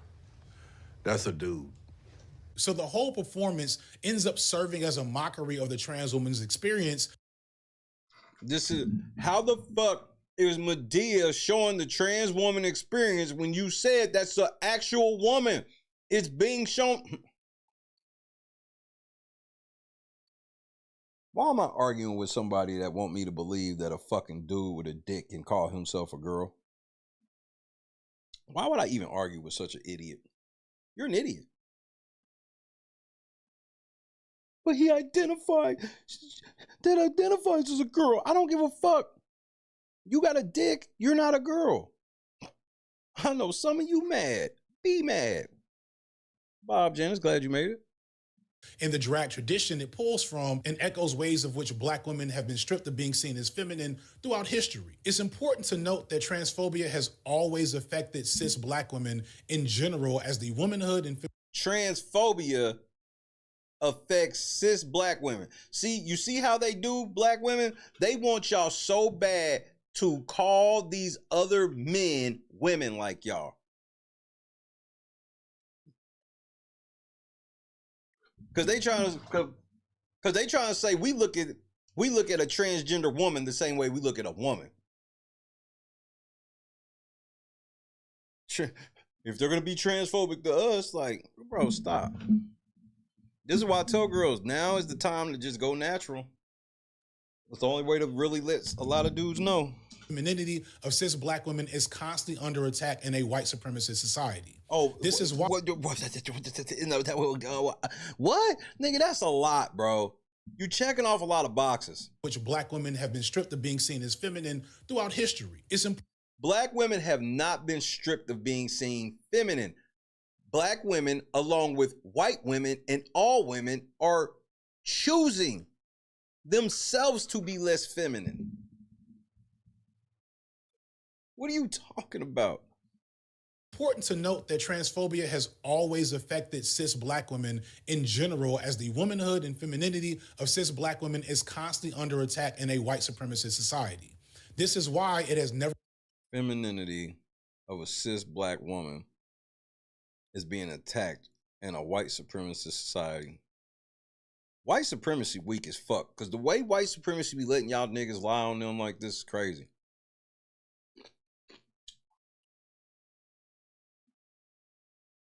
This nigga sitting around making hundreds of thousands of dollars a year, lying on the internet for social rage bait, acting like he's a victim of white supremacy.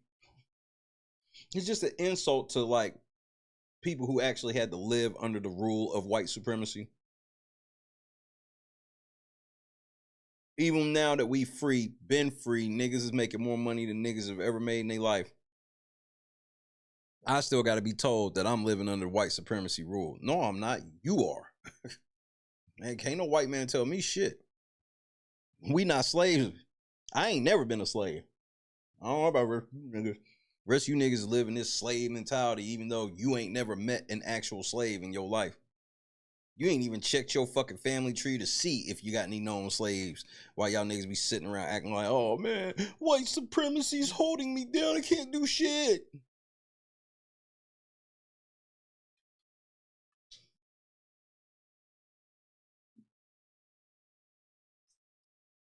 Exactly, unbiased. Never made much sense to me to engage in transphobia as a black woman because of the end.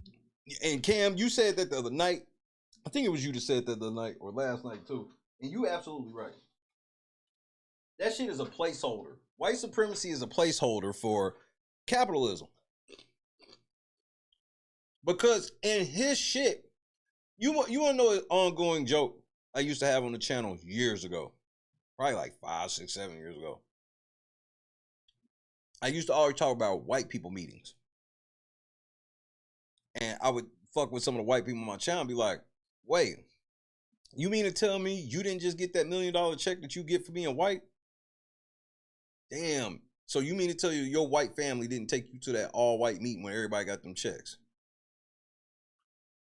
Because a lot of these niggas don't want to admit, like, bro, there's white people that get fucked over by corporations and shit too. They don't understand how evil the corporate machine is and how it don't see race, any of that shit. It just sees dollars. At the end of the day, all you're doing is contributing to a problem that will inevitably be weaponized against you. The same rhetoric that might face Laverne Cox will also be hurled at Serena Williams. Radio personality Jess Hilarious has had many a transphobic... Right.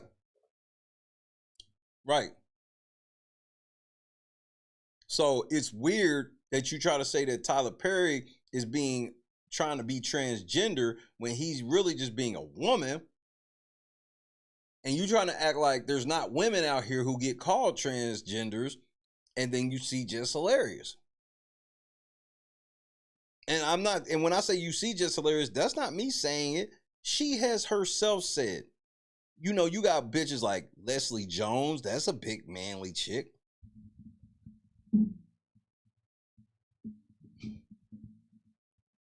Moment in her career that she's rarely, if ever, apologize. I used to tell motherfuckers this shit, Boston, but then nobody want to believe me. For, but has also herself been attacked for being secretly a man. It's a very weird hill to die on, but I digress. The point I'm getting at here is that the transphobia of Madea's character is really just an extension of that character's mockery of black women in general. Madea is loud, tends to mispronounce words for no apparent reason. Why are you acting like there aren't hood people like this? Why are you acting like some of our old grandmas and stuff that came from the South and Mississippi and shit, and they didn't bro, you understand that, like, I was born in 82. So, like, my grandparents and people of these age, did you not understand that some of them never graduated high school? Some of them never went past, like, grade school? Not because they were just, like, slacking off. That's just how times were. That's why graduating high school was like a big deal. Yeah, niggas don't give a fuck now. Shit was really tough back then. This is how easy we've made life, that niggas can sit on the internet just creating fucking problems.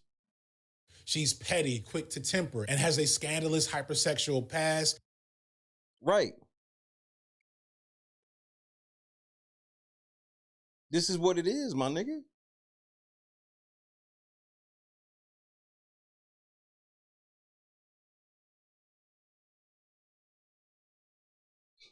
This nigga want to act like all girls are saints. And of course, it's big and strong and unfeminine at the same time. But that's what makes it funny to people, nigga. Madea is very much a sapphire stereotype. And while this trope has often been embodied by black women in media for maybe less harmful reasons, Pam was not anything like Madea. Why the fuck do you have Pam? Pam was nothing like Madea, and Pam was not casted as like some angry black woman. Pam was no nonsense, but she wasn't no angry black woman, and she had no problem getting men and men being attracted to her. Cole tried to get with her the whole show, and Tommy eventually did, and she had several different dates with different dudes that tried to get with her. But she was living the black dream. See, they had Gina be the more classic woman getting with somebody and be married, and they had Pam being the less traditional, the boss bitch. She's getting up in the corporate life, and she's not looking to really settle down. But I don't get any type of thing of how Pamela James could be anything like Madea. Reasons at the time of Madea's origins, it was a, and then you show Jamie Foxx's Wanda soon thereafter. Highly common trope for black male comedians. Eddie Murphy, Jamie Foxx, and Martin Lawrence also participated a lot in this. So understand what type of place we in now. So it's already crazy enough that you be having these men dress up as women, playing these women, trying to pretend to be women in these women roles, right? And you can feel how you want to feel on it or whatever, but we can all say that it was for entertainment. There could be some type of nefarious shit behind it, but the guys is supposed to be for entertainment, right? Now we are in a place where if you're a man and you decide to do this goofy shit, like dress up as in drag, and a man as a girl, all this shit, now you have to be cognizant of how you're acting to not offend a transgender woman. So some dude with a dick sitting around calling himself a chick is now going to critique how I play a chick, but I can't critique how he plays a chick. You see this? You see the fucking logic of these niggas? If I critique how he plays a chick, that's transphobic. But he can sit around and go, look at Tyler Perry and go, this is offensive. Like, he's playing a woman, but he's really trans, and this is offensive to me. What the fuck is wrong with y'all? This comedic tradition. While, again, the nature of drag and gender bending has room for humor and fun, the overabundance of this trope for a time betrays the fact that black women, especially fat black women, are easy and effective targets for mockery, which is doubly tragic.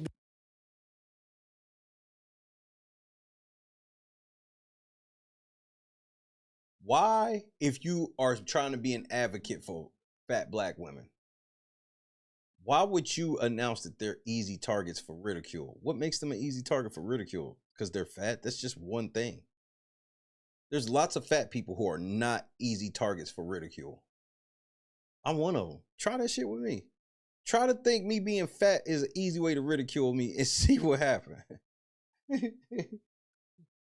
You want to have the ridicule Olympics? We can do that. Because the traits and strength and sassiness that goes into this performance of archetypal black femininity of the Big Mama image is the same thing that makes Big Mama in black communities in the first place. These are pillars of our communities a lot of times, but these women are mocked and disrespected for the same things that make them so needed and valuable in black culture. Perry has often characterized Madea as a tribute, and in some ways this is fair. As stated earlier, it's based on his experiences with elder black women in his life, specifically his mother and aunts. So why are you acting? So he told you that he is doing Madea based off his mama and aunties. So if he's told you that, don't you think it's kind of offensive for you to say that him pretending to be them is really just him doing bad transphobia and transgender? Like, you're all over the place, bro. You're all over the place. But this is what happens when you try to argue based on feelings instead of facts. There's no real facts or anything been put. This is a 4-hour fucking thing, and there's very little to no facts being put up at all. It's just all opinionated and not based on anything, just emotional opinions. But there is this cynicism underneath it, because Perry playing this character doesn't just serve as a tribute to that Big Mama matriarch role, it also allows him to subsume the protections of that role and become more valuable in black communities than he's actually earned. And in doing that, it allows him to insert his conservative politics and opinions on the world and black culture and the behavior of black women without real consequence. And all of this is done under the guise of tough love, that someone like Madea, a Big Mama, is often the one that's needed to teach lessons to the community to thrive and survive. But I thought that was the black community, and the black woman was the backbone.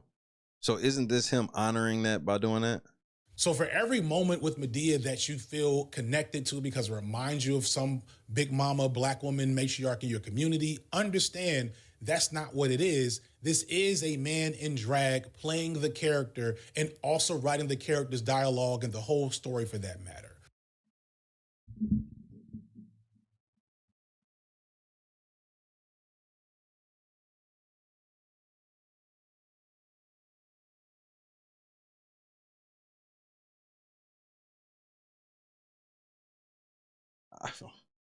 I don't even understand.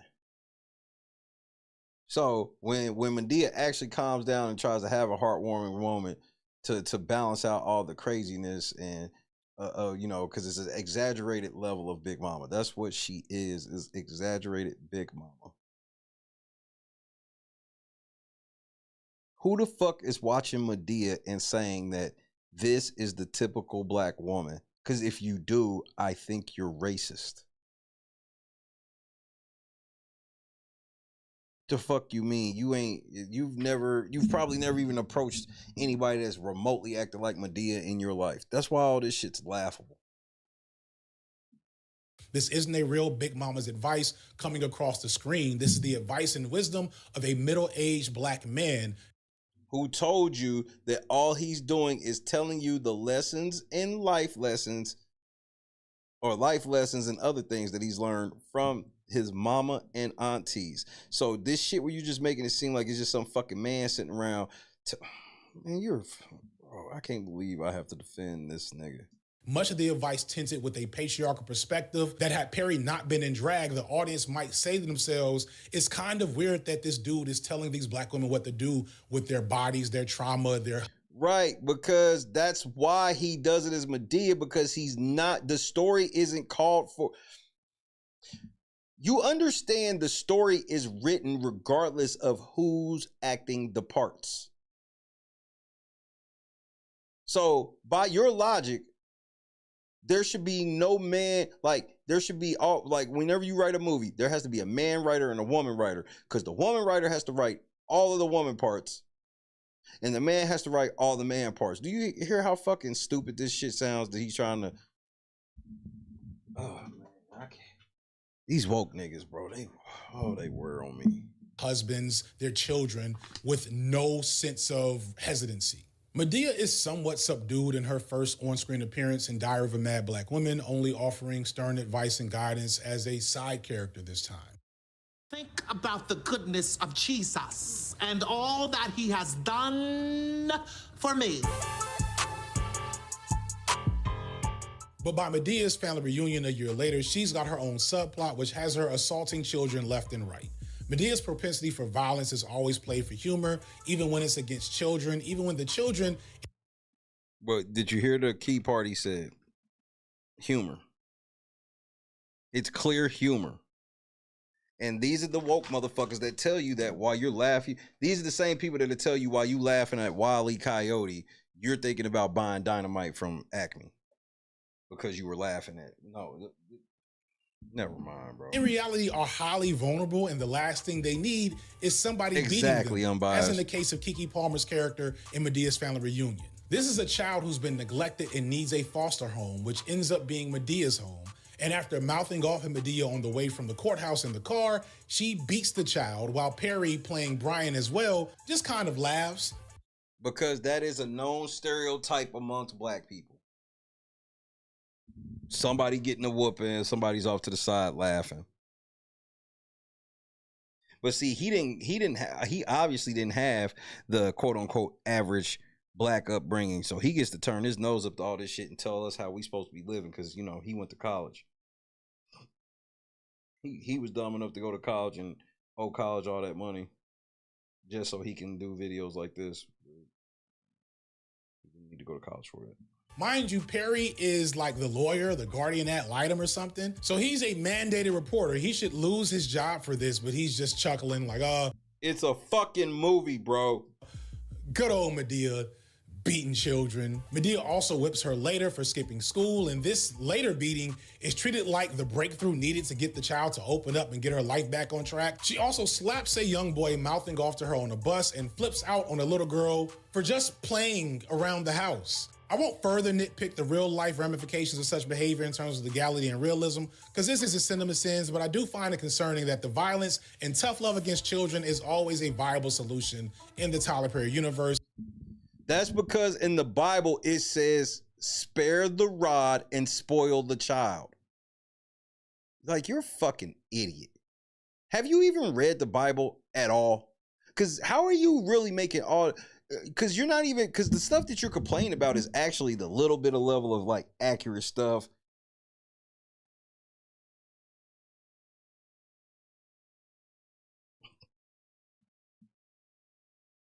He seems like the type of motherfucker that be scared to talk to anybody that don't agree with what he say.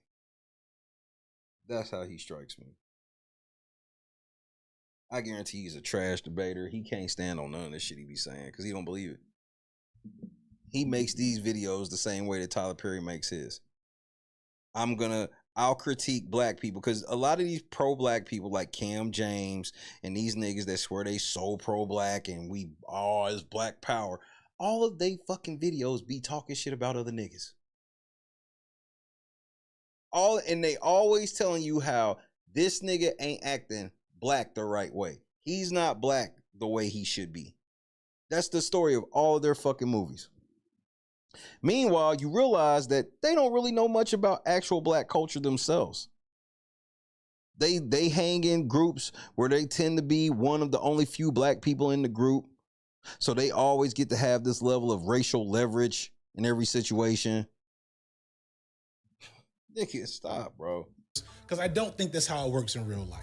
Now, I understand that Madea uses violence and abrasiveness as a facade to hide the deep care she has underneath. Madea takes in all who need when she can, wayward children, addicted family members, even folks hiding from the mob somehow. In between her hysterics and slapstick comedy routines, she's good for offering words of wisdom and support. The character works because, again, it draws directly from the real communal care tradition in black culture. However, when you listen critically, you realize that you're not always hearing Madea, you're usually hearing Tyler Perry. Hard to forgive, though. It is, but it's very necessary because what I found that is this, and this is so true, if you do not forgive, you hold on to this thing inside of you that can change your life and take you in the wrong direction. 9 times out of 10, the people that have done things to you are asleep and at peace, and you're holding on to it. And it can really, literally become sickness in your body and make you physically ill. So I think that forgiveness is beyond important. So you know what this is what I learned in all these years on this earth. If somebody want to walk out of your life, let them go. That's some of the best advice. You shouldn't be walking out of people's lives, but if people want to walk out of yours, you just gotta let them, bro.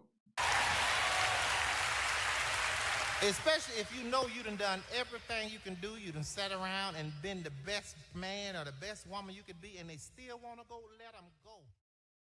And Madea goes to jail. Madea finally goes to jail for whatever contrived reason from her typical criminal behavior. And while in there's a therapy session led by Viola Davis on forgiveness. And this message is fine and mostly based in an ethos I can't take issue with. Forgiveness isn't for the other person, it's for you.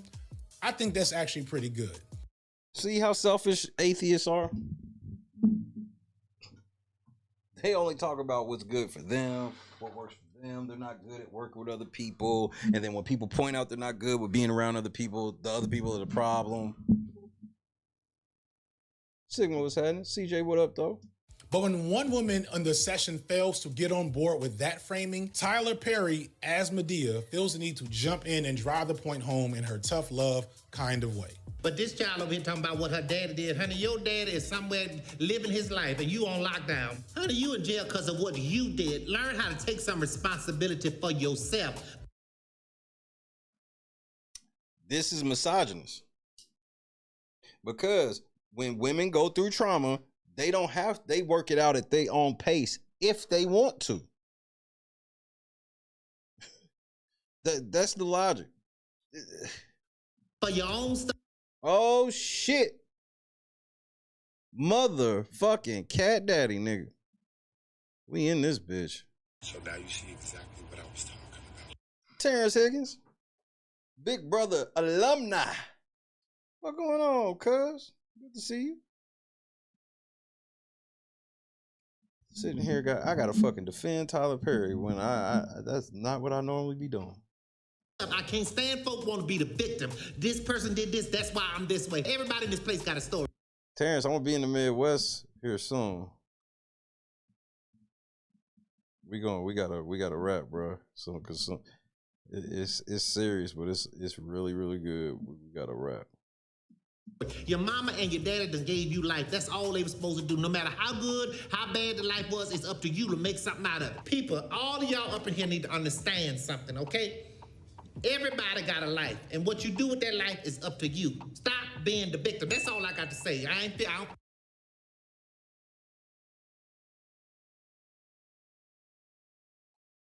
So here's my question to somebody that's a victim of rape or sex trafficking.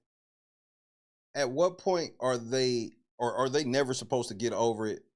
Are they never supposed to attempt to get over it? Or are you saying they should just succumb to it? Because I can see how somebody could take it like that, but that's not what that shit's meant to be. That shit is like, we're in jail, we're in prison, so we can't take any of this shit back. Where do we go from here? Yeah, we done been through some shit, but where do we go from here? Like, Sigma, this shit crazy.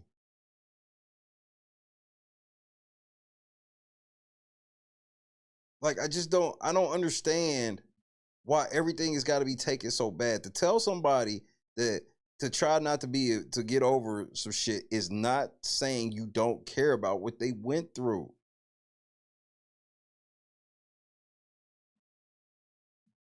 This nigga, bro. Feel like preaching all that stuff, I'm gonna leave that to you. Matter of fact, I don't even want to be here. Don't continue to be victims. Get over it. Pull yourself up by your bootstraps even. These are wild things to say to a person who we can only assume, based on her response, was a victim of violence or sexual abuse from her father. So she's never supposed to get over it? See, they don't realize that that's what they be saying when they try to condemn people that say it. They want people to never get over it. Yeah. They're literally in prison.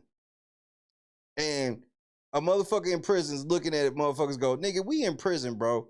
Stop making fucking excuses and get yourself together. It's up to you. And this nigga's like, oh my God. Even in prison, yes, they're criminals, but they're women. They have to be coddled.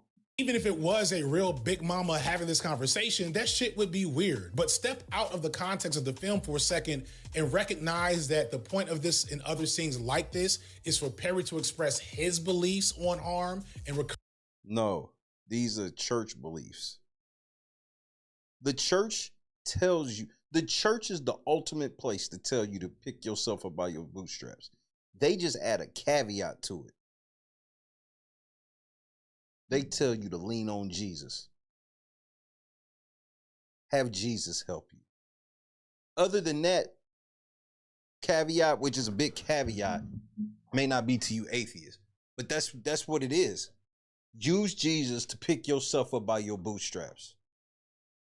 No matter what you went through, Jesus will still be there for you. You don't have to give up. They tell you all the time in church, don't give up. Let Jesus deliver you through. Jesus don't care what you went through. All of that. This nigga said that ain't him teaching what's in the church.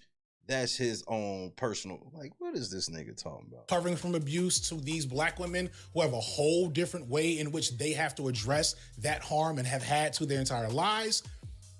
That shit is gross. Get over it. Forgive your abuser. Move on. Nothing. That's literally what the Bible tells you to do. The Bible tells you to forgive. The Bible doesn't tell you to shut down. The Bible tells you these things. It tells you to lean on Jesus to get through stuff. That is, but you take that as to tell somebody that's saying, I don't care that you were sexually assaulted. Are you fucking insane? Nothing about accountability, nothing to address the bigger systemic problems that create that abusive dynamic. Only don't be a victim. And if we're being real, considering how this scene takes place, don't burden other people with the fact that harm has been done to you. This is Perry once again telling black women. No. What it's saying is just because you've been hurt does not mean you get to hurt other people and be justified. That's what's going over your head. That's why it's treat others how you want to be treated and not treat others how they treat you. Because that would be different. When you treat others how you want to be treated, that means you're going to treat people good even when they treat you like shit. How to think, how to believe, how to act, and how they need to be more quiet about their victimizations. What I think a lot of people don't realize or understand is that their parents have a story too. Now, and so whatever happened in your life because of them you really need to find out the story so that you can understand it. Hard to forgive, though. It is, but it's very necessary because what I found that is this, and this is so true. That's what God tells us to do. That's why in the Lord's Prayer, it says, forgive us our trespasses as we forgive those who trespass against us. If you do not forgive, you hold on to this thing inside of you that can change your life and take you in the wrong direction. 9 times out of 10, the people that have done things to you are asleep and at peace, and you're holding on to it. And it can really, literally become sickness in your body and make you physically ill. So he's actually right about that. He is right. I think that forgiveness is beyond important. This is Tyler Perry. Bro, that's why I laugh at the smart atheists, because they think they so smart. And I'm like, bro, you don't even get it. You don't even get it. I mean, you an atheist sitting here. This nigga's like, I'm going to do a whole video about the black church. I can't wait till you do that video because I don't even know what you mean when you say the black church. I didn't know that there was just one communal black church. I didn't know. I could have swore that black people ran churches of all denominations. Perry's ideology, his brand, if we want to be honest. Because he's been saying things like this in interview after interview since he grew in popularity, that it's his ability to persevere and be resilient in the face of not just adversity, but outright trauma and abuse. Right. Lots of dudes can say that. I don't know. Why are you saying that shit? Like, he's surprised that somebody that pulled themselves up by their bootstraps turns around and tells somebody else to do the same thing. Tyler Perry talks about being broke, only believing in himself, and keep trying, and then he made it. He didn't talk about how he got all these grants, funding, and all this free money. Specifically at the hands of his father that actually led him to his success. When I see these clips, there's a part of me who is also a victim of abuse, who's experienced trauma, that wants to buy in, that wants to get on board with this logic and this idea that forgiveness and perseverance is all I need, and that I could use that trauma and that abuse experience to somehow push me to heights and success that I never could have dreamed of. You can. You can. But it takes one big thing that you're not willing to do. Step one, you got to stop playing victim.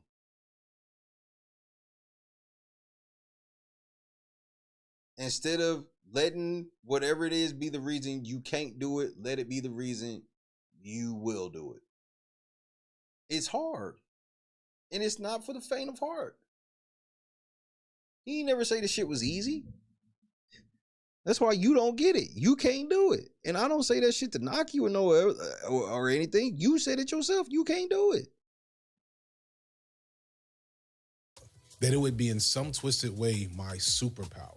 I wish I believed that all it took was personal responsibility to overcome trauma and abuse.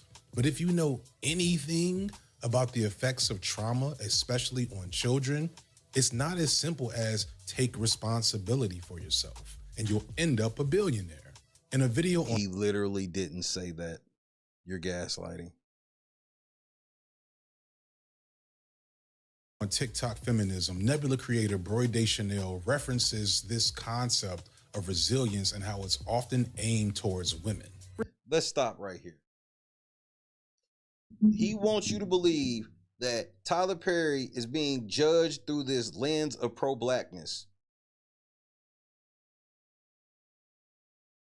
And he does black movies about the black church with his black values and all this shit. So why the fuck are we getting ready to listen to this white girl who's a feminist? This is the shit I be talking about. They be so pro-black and judge you by all this shit. They will just casually throw white people right in front of you, use white people, be friends with white people, all this shit. Which obviously y'all know I don't have a problem with. This ain't about me. I'm judging them by what they say they be on. I swear, bro. It was one of the earliest lessons of YouTube I learned was it ain't that you can't fuck with black people. You can't fuck with pro-black people. Like niggas that sit on this app and their whole shtick is like, I am the authority on what's black and what's not. And I can sit here and call people coons and all this shit. But then you see them, they team up with white people. Busy Blue and Jolene. Resilience proves itself especially valuable for a context marked by harsh austerity measures and rising inequalities. It calls on people to be adaptable, able to withstand disruption, and most importantly, able to make do with less. In this context, it is the poor and especially single mothers needing welfare benefits and other forms of social support who are cast as lacking resilience and the ability to bounce back. How to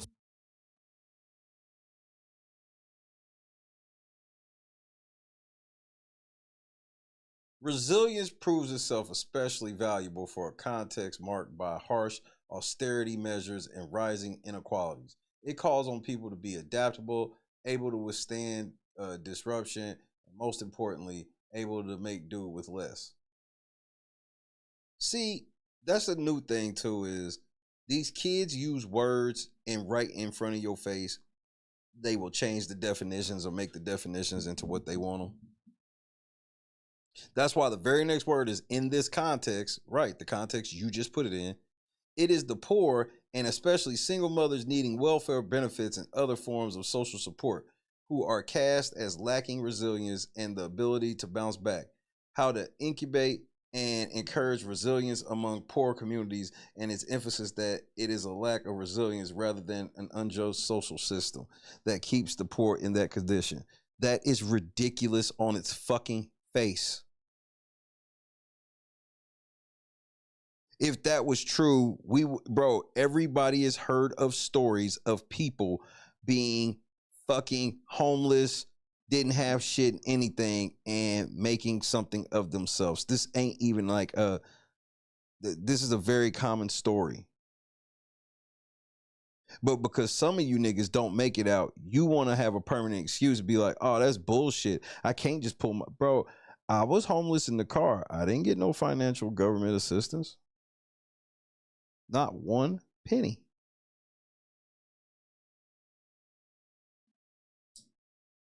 Just permanent victims, bro. Everything. Oh, I can't be resilient. Because resiliency...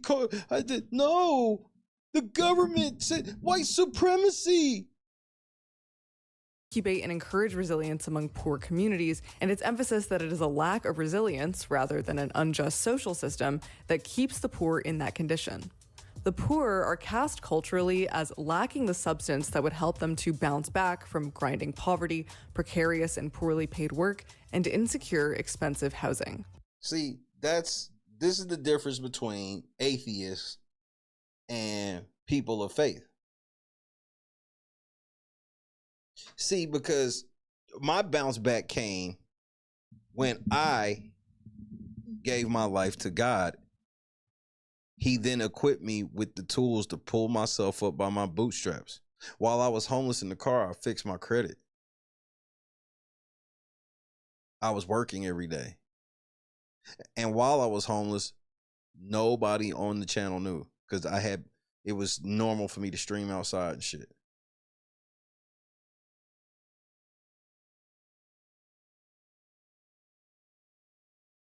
Poverty, precarious and poorly paid work, and insecure, expensive housing. On its face, that concept of resilience seems empowering, but when it's not matched with any type of systemic or social responsibility, it really just ends up blaming those people, those women, for the issues that they face that aren't their fault.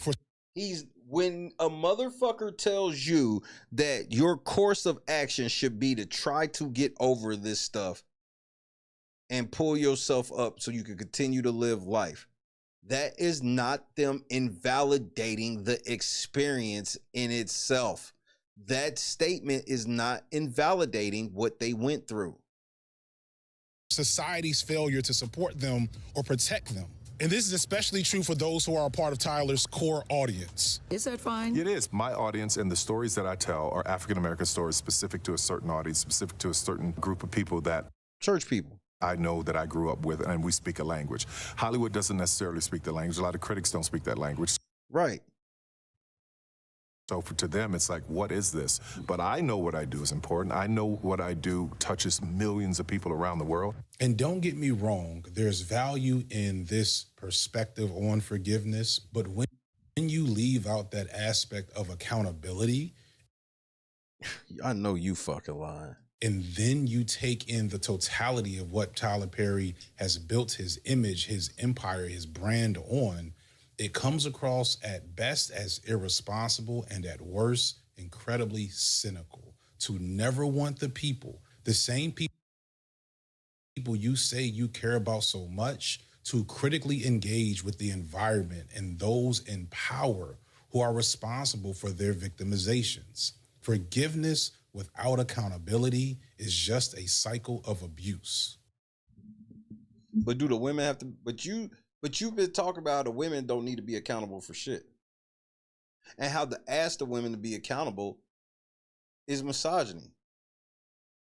The clip you played of Madea literally said the words, be accountable.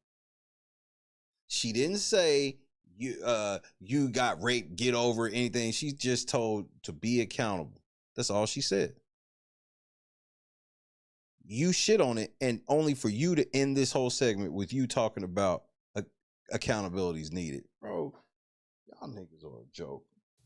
Now, there's an outside chance that you think maybe I'm exaggerating as I explain all of this awfulness. And to show you that I'm not, to prove a point, we're going to watch probably Tyler Perry's worst Madea movie, Madea's Big Happy Family. That's fucking... Ooh, that bitch got on my nerves. I think that might have been the last Tyler Perry movie I saw. That bitch got on my fucking nerves.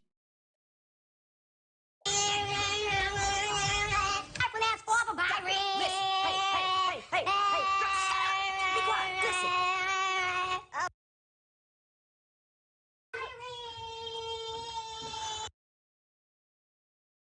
That bitch got on my nerves, that shit. What is that? That's the baby mama from hell. Medea's Big Happy Family has pretty much everything I've complained about in his films thus far. Right, because it's... This is like complaining that every Friday the 13th has murder in it.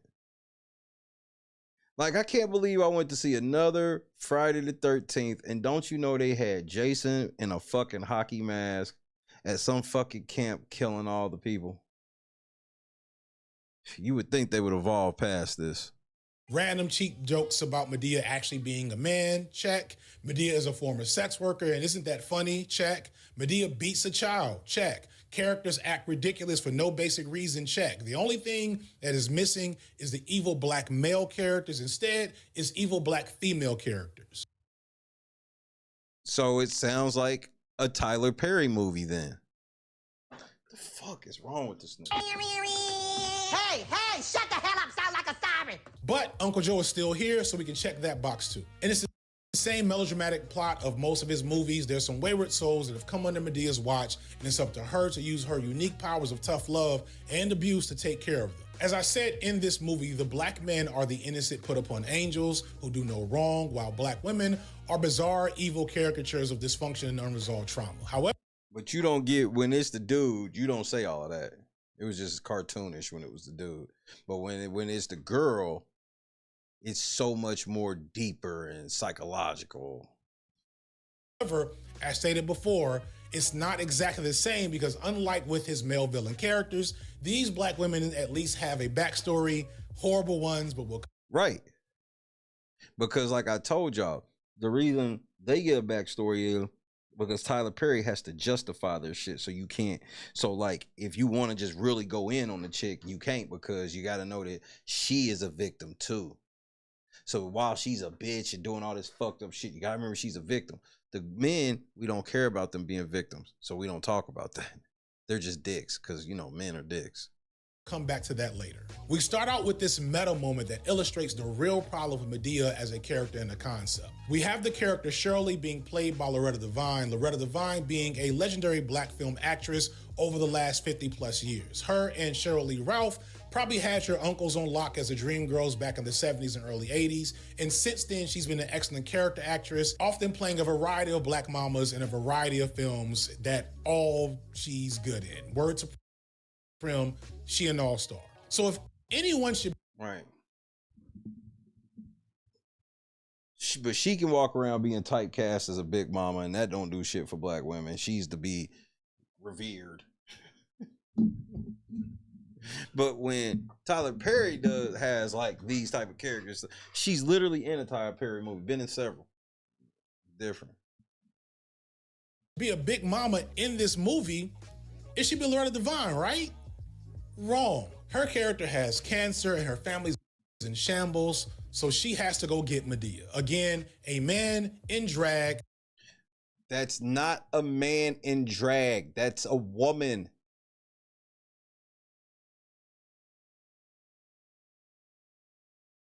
I can't believe I had to say this shit about Madea.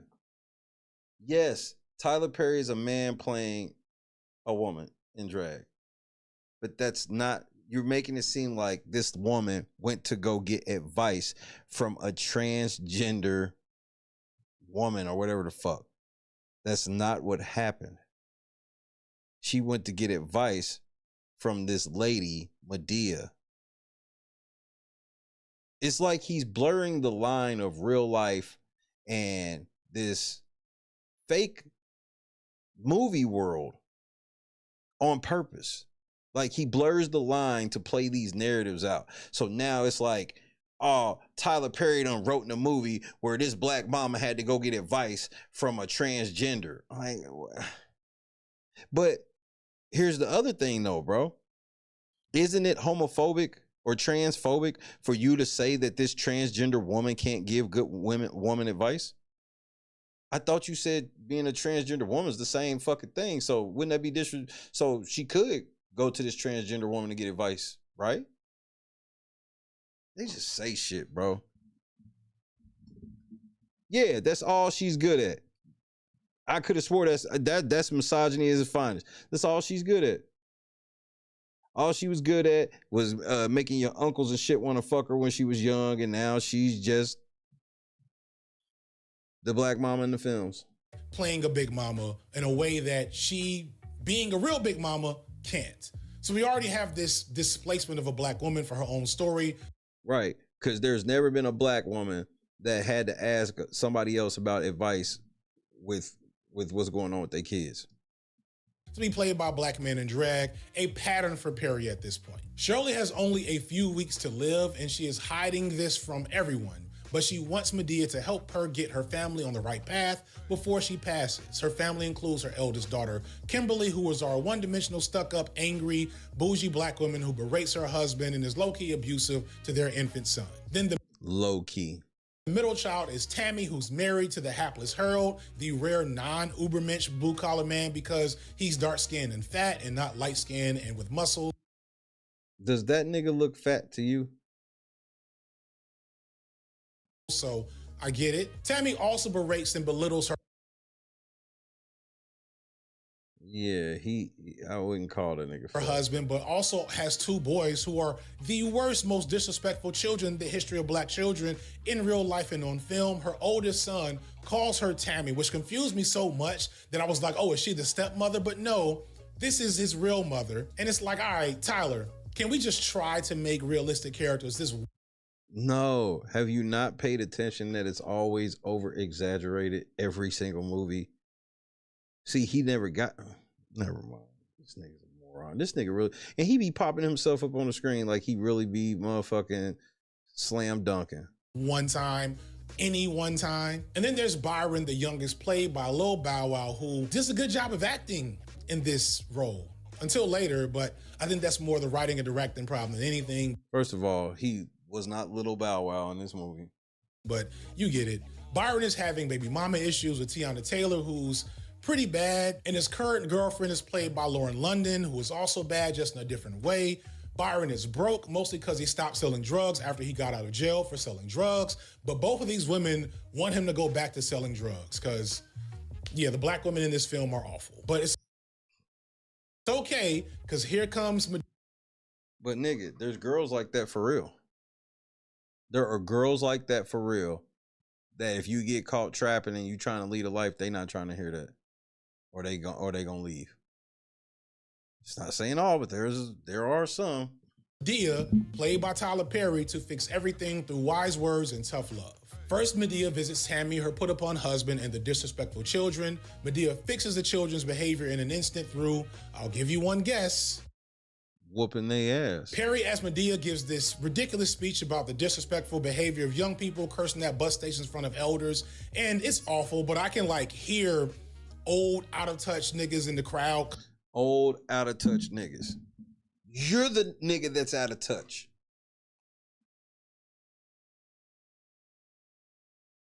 You can't teach niggas like this nothing. Again, this is a Christian audience, you fucking idiot.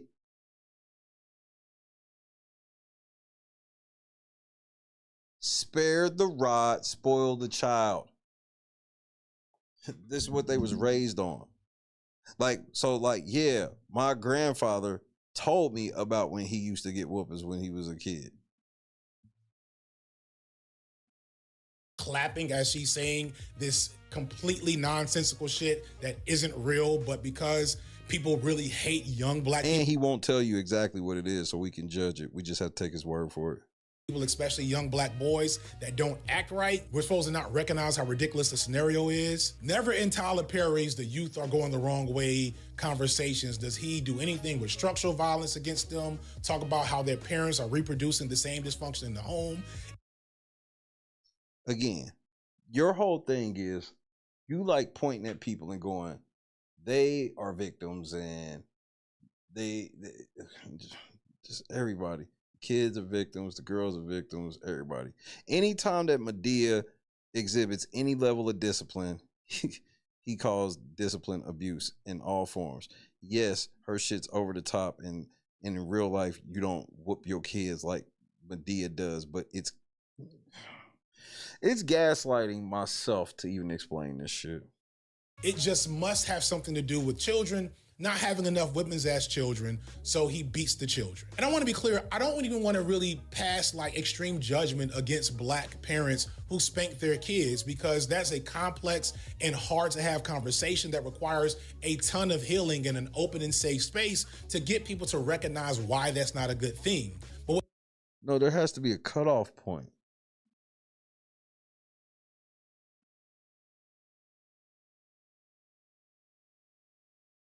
Like, by the time your kids are really remembering shit, you should be done whooping them.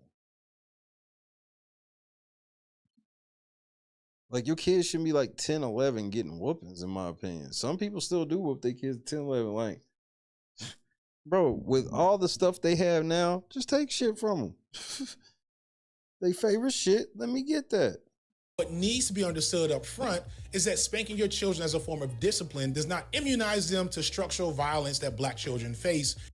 How the fuck do you know? How many kids have you raised?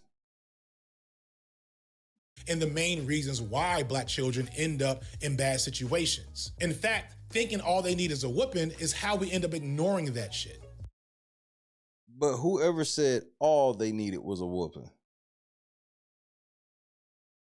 Like Tyler Perry will have children whose parents are abusers, rapists, and drug dealers, and Madea will fix that shit by giving them a whipping. Mind you, whole time. She didn't give them a whooping for that. She gave them a whooping for what they did. See, there you go. You're not putting shit in proper context on purpose to feed your own narrative.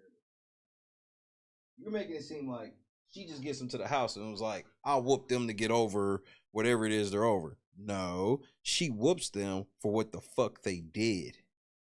It's her form of discipline. You're like, they went through some shit, so they never should get disciplined. Who the fuck told you that? Madea's living with a whole predator and nobody says anything. Later, there's a dramatic family dinner scene where a whole bunch of shit happens. Madea coaches Harold on how to put Tammy in her place as a woman, of course, arguing that the problem in their marriage is that she doesn't respect him or submit to him properly. You don't think that that's a massive problem in their marriage? You don't think that that's part of the reason why her sons will be not respecting hers because they see her not respect their dad? This nigga's an idiot. Have this scene of Harold buffoonishly yelling at her while being coached by Madea in the background. This magically is all Tammy needed to stop being emasculating to him. You would be surprised, bro. A lot of girls chill out all that emasculation shit when you take charge. You'd be surprised, bro. You don't know. Because you a weak ass nigga. You would never take charge. This shit crazy. Look at that. But more significantly in this. But that shit's true, bro. It's not true in all cases, but there are some. And there's a lot of girls who are very unattracted to men who can't take point. Scene, it's revealed that despite being so stuck up and hoity-toity, Kimberly got pregnant at 13. And Byron, who everybody thinks is her brother, is actually her son, but he was adopted and raised by Shirley at an early age. And that's not all, but we have some more bullshit to save for later. This causes That's not bullshit. That shit has happened in families before. What are you talking about, nigga? Fuck you talking about? Huge blow up in the family for understandable reasons, but for less understandable reasons, this makes Byron say, you know what, I will sell drugs actually. But because Tyler Perry probably didn't want to pay for appropriate lighting, him selling drugs has somehow turned Atlanta into Gotham City. It's what? It's hilarious. Shirley then dies, everybody cries, and nothing is solved until after the funeral. In one final scene in like the last 3 minutes, Madea gives one last tough love speech to get everyone fixed and on their way for happily ever after, I guess. It's a fucking movie, nigga. She tells Byron's baby mama to stop being so mean. She tells Tammy and them to get their lives together. But the big reveal is that Kimberly is so mad and stuck up and angry all the time because she was actually molested by her uncle at 12, and that's how she got pregnant. So yes, Madea reveals to everyone in this very public moment that Byron is a rape incest baby. There's a phrase I wasn't expecting when I started thinking about making this video. And of course, Madea's solution for Kimberly is for her to get over it, forgive her abuser, no accountability. We don't even... How is a motherfucker who ain't even there gonna be accountable? Just saying shit, bro. See this dude, we don't know his status. It might fuck around and be Uncle Joe for all we know. But being consistent from Tyler Perry, it's her responsibility to address the trauma and no one else's. Not even the person who caused it or perpetuated it. And then that's the end of the movie. It just ends there. Shit. I feel like this is Tyler Perry's Atlas Shrugged. It's his thesis on the problems in the Black community. What the fuck are you talking about? Nobody is taking any, he's not even taking his movies this serious. Black children need more discipline and more beatings. Black women need to respect and follow their black men. Black men need to make better decisions despite the fact that they're in situations that make good decisions impossible. Have you ever heard a black preacher preach before? This sounds like what black preachers be saying in church. And abusers need to be forgiven for the health of the community with no discussion of accountability. Forgiveness and accountability are two different things, and you don't have to have a talk about accountability at the same time you talk about having forgiveness. Like, you obviously don't forgive niggas for shit, but you don't believe in a heaven or hell to hold your feet to the fire on anything morally. So you just sit around and just be judgy. All from the mouth of a black man in drag, literally displacing the actual Big Mama in That's not what happened. That's the process. I know I've said this multiple times at this point, but this is gross. Sometimes I see Tyler Perry as Madea as kind of this Norman Bates psychosexual type of thing. That's transphobic. You're the real transphobic nigga.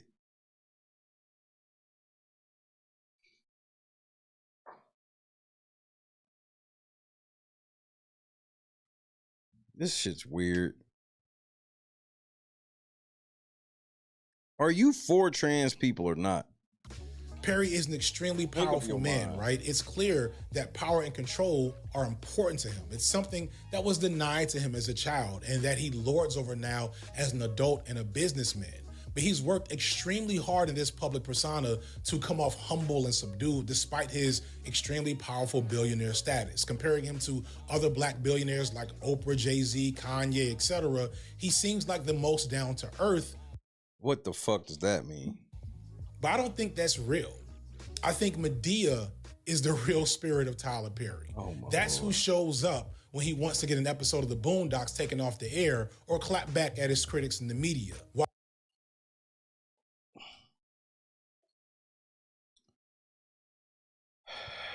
You obsessed with this.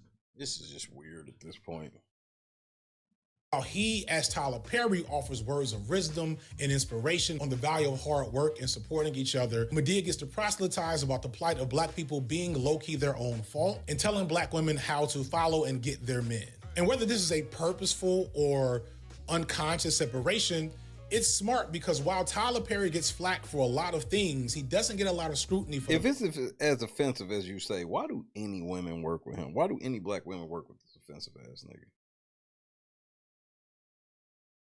Politics in his films. And he is shielded from that criticism because, I mean, how do you tell Big Mama anything?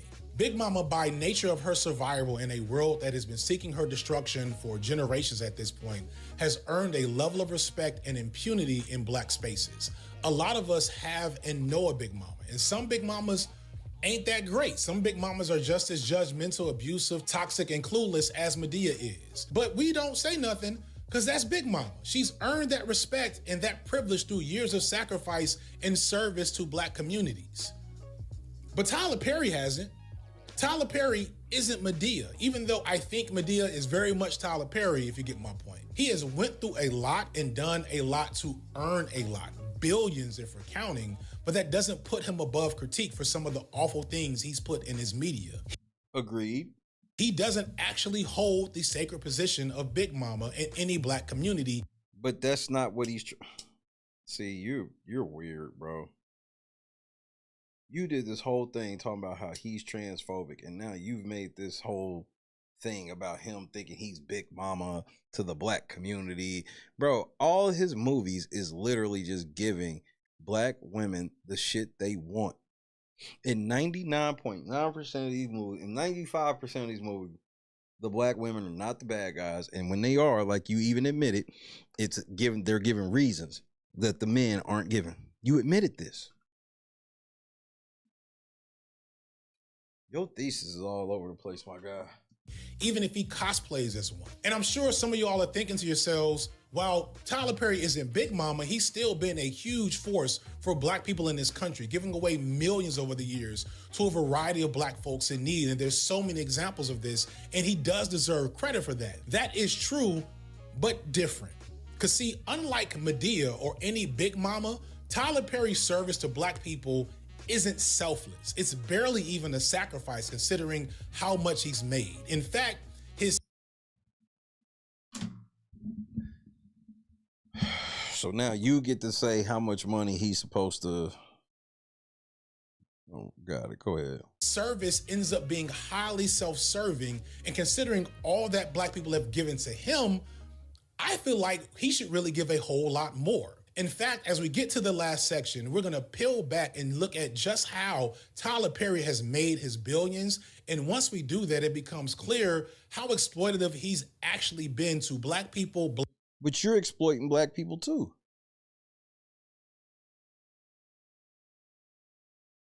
You sit around making videos telling black people how they could be black for money. That's you exploiting black people, bro. Black culture and black art as a whole. So YouTube is... We're going to stop here for now. Finish this up tomorrow. These woke niggas are hilarious to me.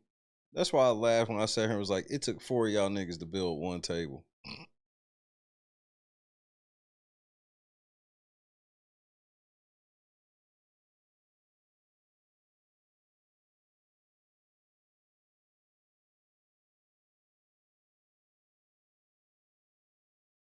This shit is embarrassing. I never thought that. I'm like, it was the classic bait and switch for me. When I saw the video, I'm like, finally, somebody actually talking about the problematic shit in Tyler Perry movies. And then this nigga said, hold my beer.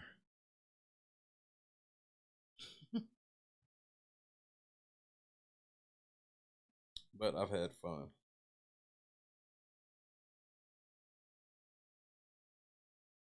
I've had lots of fun.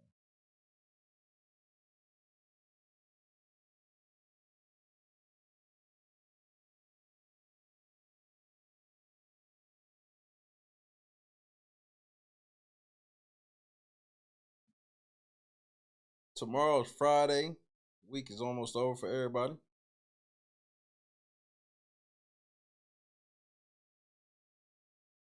I got one more day. My week is over. As I sit and wait patiently.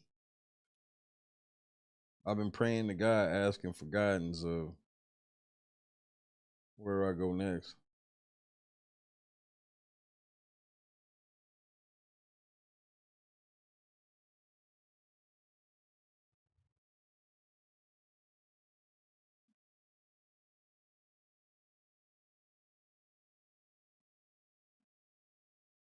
Got so many possible avenues.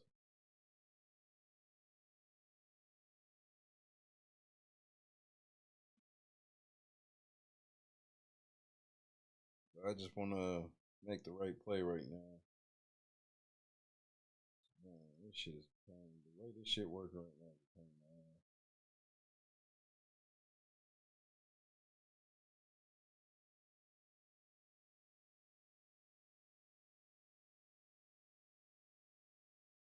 Hey Tootie, I heard you been showing out and shit. I might have to I might have to report on some of that shit you've been on. I heard you've been getting yourself in trouble again.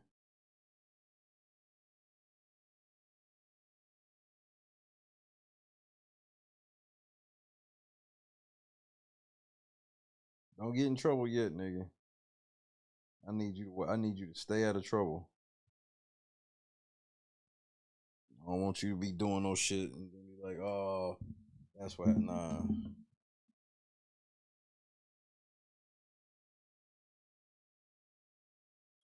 Yes, it is, Janice.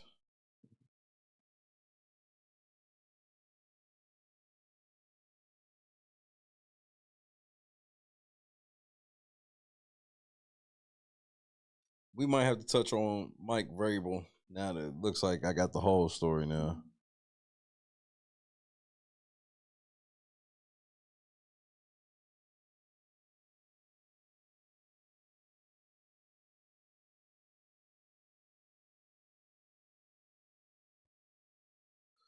All-Star JR got locked up. I never thought that I would be sitting here seeing some shit like this for like a rap beef where it's like a nigga done got shot and everybody's wondering if a nigga is paralyzed or not. And the crazy part about it is, it ain't even just that people want, like, this nigga, the rumor is whether or not he's paralyzed, which is some crazy shit. It's crazy as fuck to, like, have so much pride and be involved in this drill rap shit that you might not have use of your legs and you don't want to tell nobody because it'll make you look, quote unquote, weak.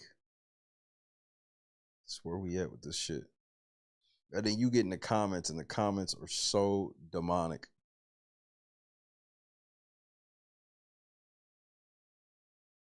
Making fun of a nigga that is possibly paralyzed while they in the hospital bed.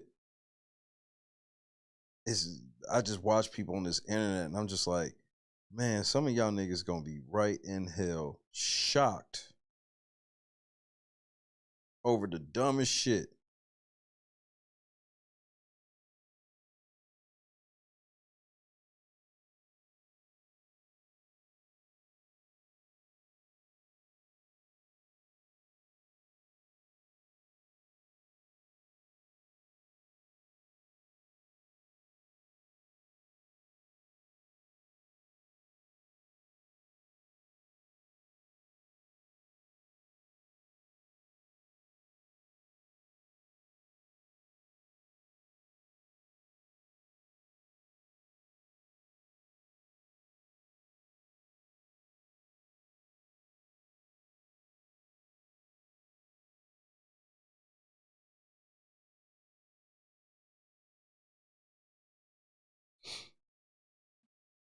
Where do I go from here? That's been my question of the week. That's been the question I've just been pondering. Because I'm in this weird period. I can't really start nothing new, but I don't know what to do. Because I just be wanting to be effective with my time. You know what I'm saying? Like, I don't be wanting to put my time nowhere where it's just like I'm just doing it to do it. But I will continue to pray on it, not force my hand. Tomorrow, I know we will finish this, and then we'll have time. There's a couple other things we'll most likely hit up. Most likely talk about Vrabel some more. Might have to revisit that Ben 10 shit because the devil got his hands busy over there with that shit.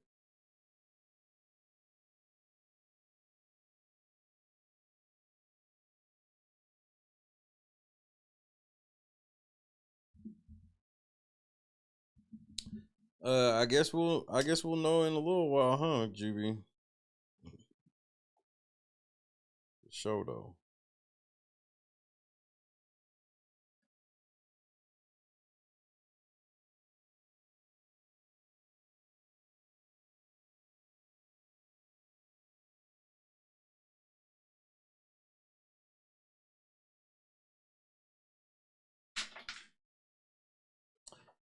I wish I could see in the future, but I can't. Vrabel ain't doing shit on day 3 because that was all me personally, that was all I need to hear to know that he's never coaching again for the Patriots. And it's because, man, the Patriots are gonna probably get in trouble because, like, some of it's not the worst part of that shit ain't the fact that he was fucking Diana Rossini and they both married as far as, and I'm talking about in the realm of football. In the realm of life, obviously that's where it is. But in the realm of football, it's much worse.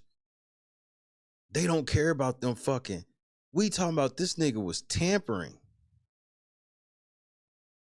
Like laying around fucking her, planting stories with her, lying and shit, and trying to fuck with people's value and shit to get people for cheaper and all this shit. Like literally like what they were doing with AJ Brown.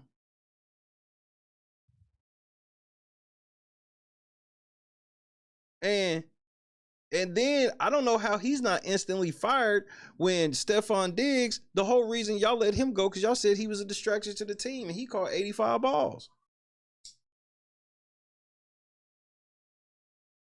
This nigga had 85 catches. They don't get nowhere where they was at without that nigga. They let him go because he's a distraction. Now Mike Vrabel sitting here like, oh, I'm going to go to the draft, but look, I can't go on day 3 because I got to go to counseling. Bitch, what? Mind you, they could just go Monday. He could like all of it, and they rich enough where the nigga could be there with him. Nah, they got all they picks in round 3. They don't want him in there making no decision on none of these picks because he's probably not going to be the coach. I think it's just that simple.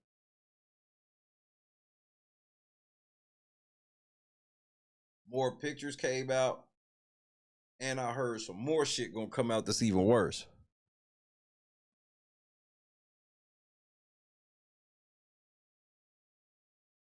Yeah, all them distractions, then they let him go catching 85 balls, and it was like, bye, nigga. Bro, their owner was fucking bitches in a massage parlor. Everybody wanted Diddy to go to jail, but not Robert Kraft.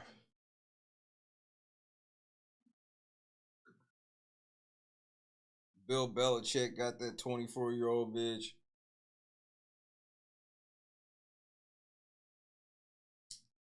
They knew how Aaron Hernandez got down. They didn't give a fuck. They were just trying to win. Tom Brady done got caught cheat. Like, bro, for anybody to try to tell me Tom Brady is the GOAT is the most that shit's not even a conversation for me. You're out of your fucking mind. This nigga got caught cheating and broke his phone with a hammer. These niggas deflating football, spying on teams, all this shit. But again, I'll be honest, I'm a Colts fan. So no team got that Patriots shit more than Indianapolis Colts. People forget that the Deflategate started when the Indianapolis Colts intercepted the football and was like, what the fuck is wrong with this football? And that's when they found out. Yep. Spygate, Deflategate, all types of shit. They got caught cheating multiple times. They was filming people's practices, Bro, Peyton Manning, you could look and Google this up. Peyton Manning openly would talk about like how when they were play games in New England, they like if you go back and watch some of Peyton Manning's worst games were in New England, and you would always be like, why the fuck he come to find out that nigga Peyton was like, they were stealing our plays. It got to the point where they would only talk strategy in the showers. They go in there, he'd go back there with the wide receivers, some shit, and talk to them in showers. Because they would assume that they were recorded everywhere else in the stadium.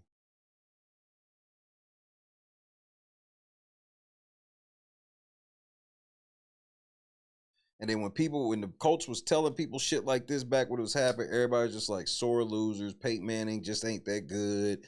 He can't win the big one, all this shit. And it was like every time we had to go up through New England and get aired the fuck out somehow.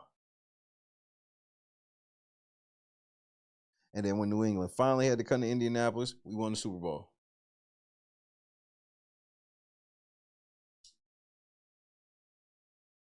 I mean, so many cheating scandals. That's why I laugh at anybody like, I don't recognize Tom. Bro, I don't understand. Anybody else, what are we saying? it's one thing if a motherfucker try to tell me, oh, LeBron shit don't count because I think he was using steroids. Well, I mean, you could say that, but like he ain't really ever been convicted of shit. These niggas are convicted cheaters. Multiple convicted cheaters.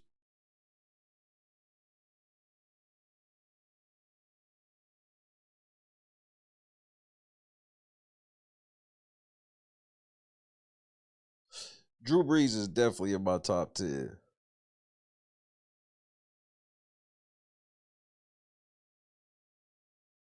Because I mean, my GOAT for sure. Like I definitely probably put Drew Brees in my top 5, honestly.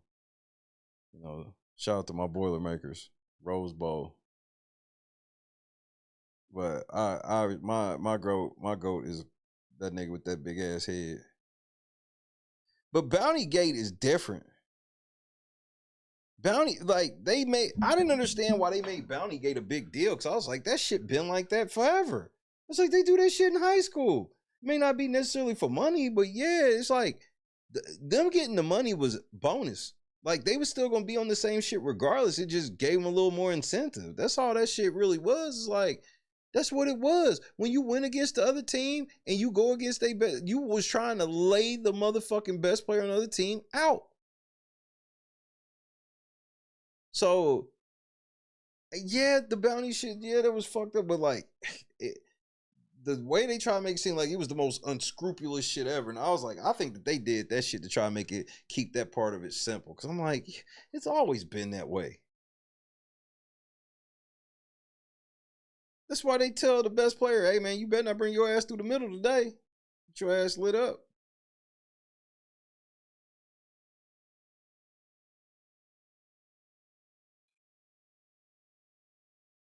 But the Patriots is like the only franchise in sports where it's like they cheated, got caught cheating, but they still supposed to be recognized as like some great team ever.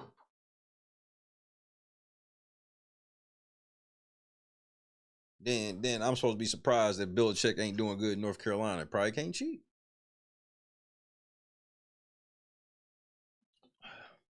Good night, Hound Dog. Damn, y'all done dropped 9 straight? That's crazy. Shit. Getting yourselves in the hall early, huh? I wouldn't do that.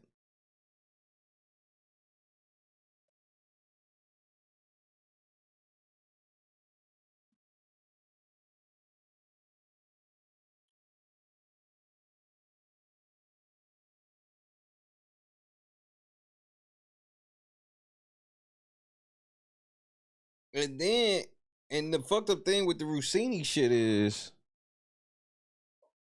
you telling me that they came out with a picture of her with Vrabel in the fucking club touching on each other and shit like 6 months before she got married. Okay. Then her and her husband got married and they had a son and they named that son Michael. Their first son is named Michael. And that doesn't necessarily mean that's Vrabel's kid, but I mean, damn, bitch. You knew you was fucking Mike Vrabel when you had that kid. The last thing you should have ever did was name him Michael unless you was on that savage shit.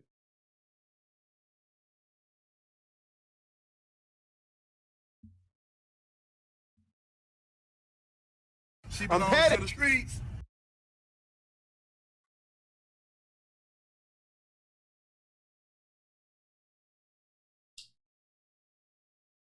Somebody they made mad.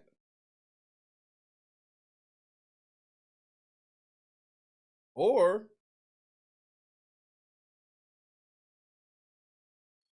I mean, who knows, bro?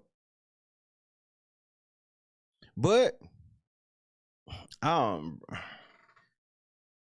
first I thought it could have been a private investigator, but like when you talking about they got pictures from like 6 years ago, I'm like,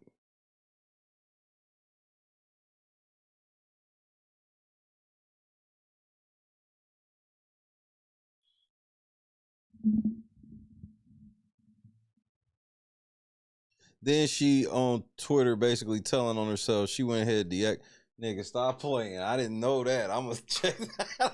So I get off. Not this bitch to fuck around and deactivate. Oh, nigga, stop. This bitch, bro. Her whole problem, the whole reason they even got caught up like it is because she's got a big ass mouth.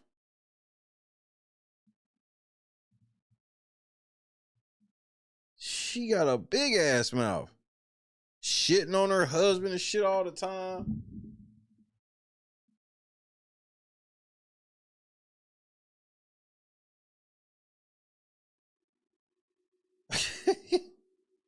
Nigga. You ain't doing this. Not like this.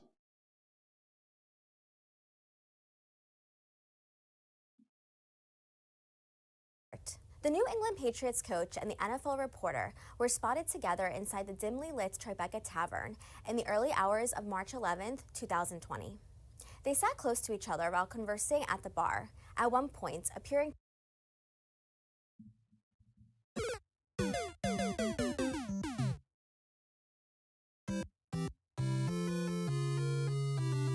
to share a kiss. An eyewitness told Page 6, they were kissing and they were all over each other. He had a ring on. At the time the photos were snapped, Rabel was already married to wife Jen, while Rossini said I do to her now husband, Shake Shack executive Kevin Goldschmidt.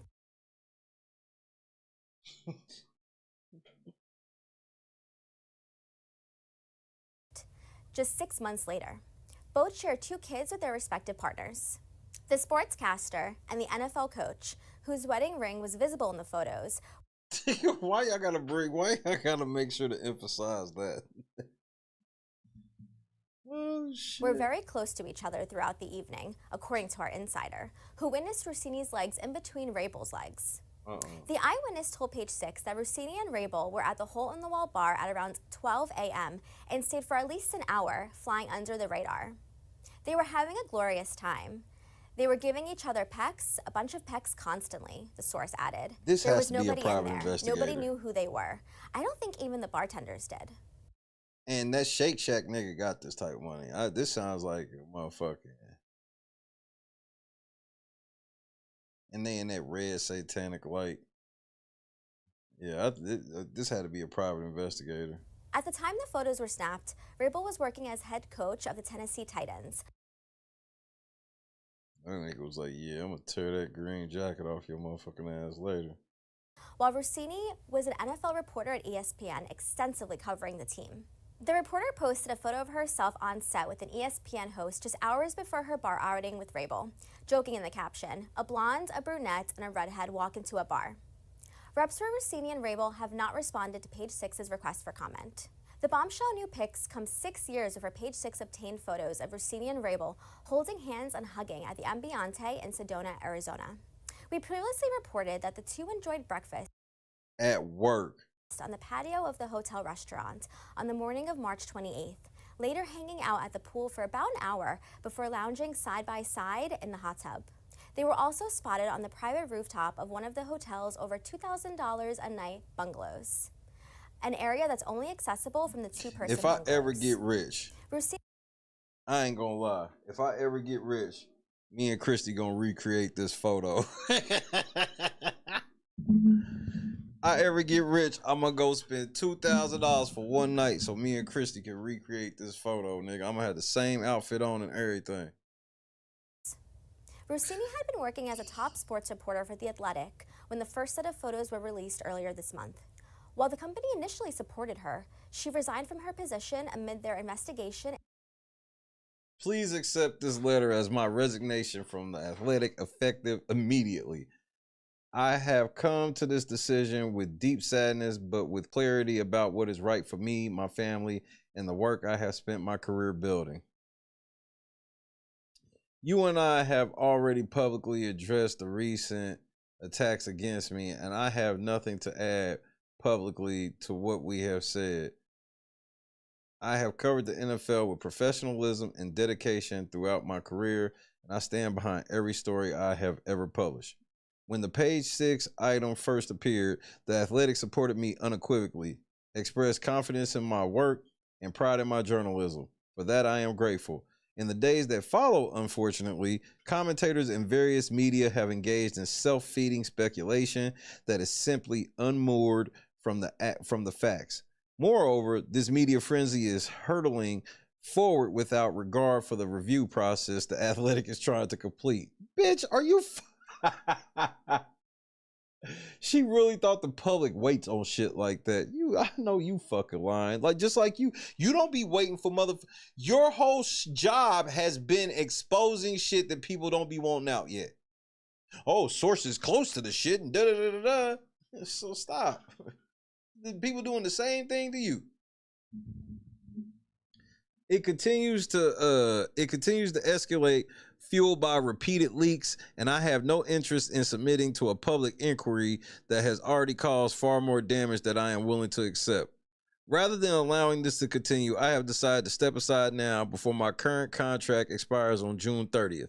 I do so not because I accept the narrative that has been constructed against or around this episode, but because I refuse to lend it further oxygen or let it define me or my career. Bitch, it's not up to you. Y'all be saying that shit. Y'all sound delusional.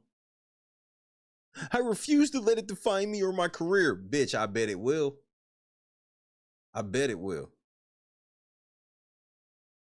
Over a career spanning more than 15 years in sports journalism at NBC, ESPN, and The Athletic, I have built a body of work I am proud of. I have broken stories, earned the trust of sources across the league, and have been guided by the highest standards of professional conduct. That record speaks for itself. I remain grateful to The Athletic and for the extraordinary colleagues with whom I have worked there. What? For the platform it provided and for the support you showed me during this difficult time. I wish you nothing but continued success. Sincerely, Diana Rossini. How can you say you dealt in utmost professionalism when you were fucking an NFL coach who's married? Like, the way that they just step over shit. I handled this with all professionalism. But you can't count the time I was fucking this married coach. Because that doesn't count. Unbelievable. No accountability. Into the photos. The Athletic's investigation remains ongoing. Meanwhile, Rabel broke his silence on the scandal earlier this week during a pre-NFL draft press conference at Gillette Stadium in Foxborough, Massachusetts. Rabel revealed he had some difficult conversations with people that he cares about, including his family, the organization, the coaches, and the players, that were positive and productive in light of the photo drama. Then on Wednesday, Rabel told ESPN he will miss day 3 of the NFL draft to enter counseling. For more on this story, head to page 6. Entering counseling on day 3 of the draft is the craziest shit I've ever heard in my entire life.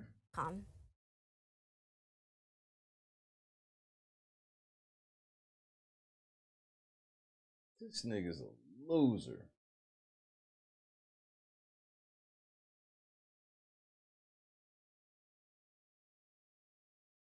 And she talking about she professional. This is somebody's wife out here at these spots and shit, dressed like this and shit. She wanted to be chose. She's a basic bitch that was getting treated like she was more than a basic bitch.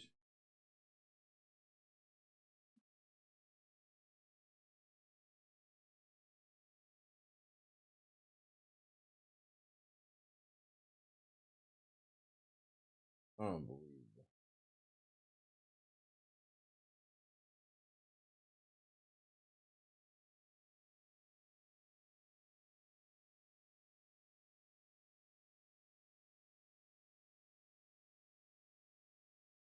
I at least want to see that before I go. And then I'm gone. We getting ready for Friday. I can't decide if I'm gonna eat a burger or if I'm gonna eat fish, bro. I can't decide.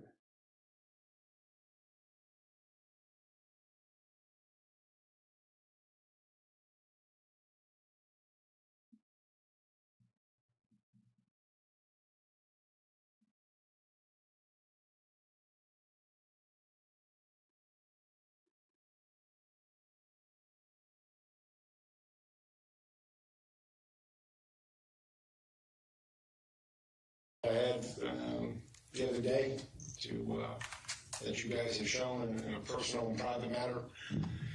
Oh, nigga, does it sound better right here? Terrible. Again, just Okay, there we go.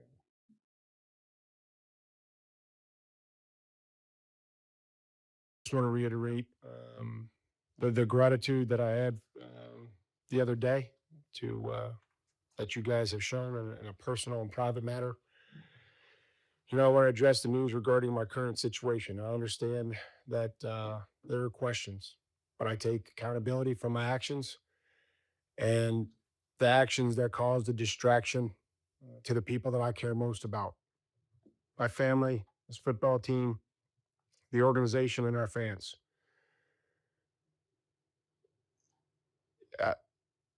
You know, my previous actions don't meet the standard that I hold myself to. They don't.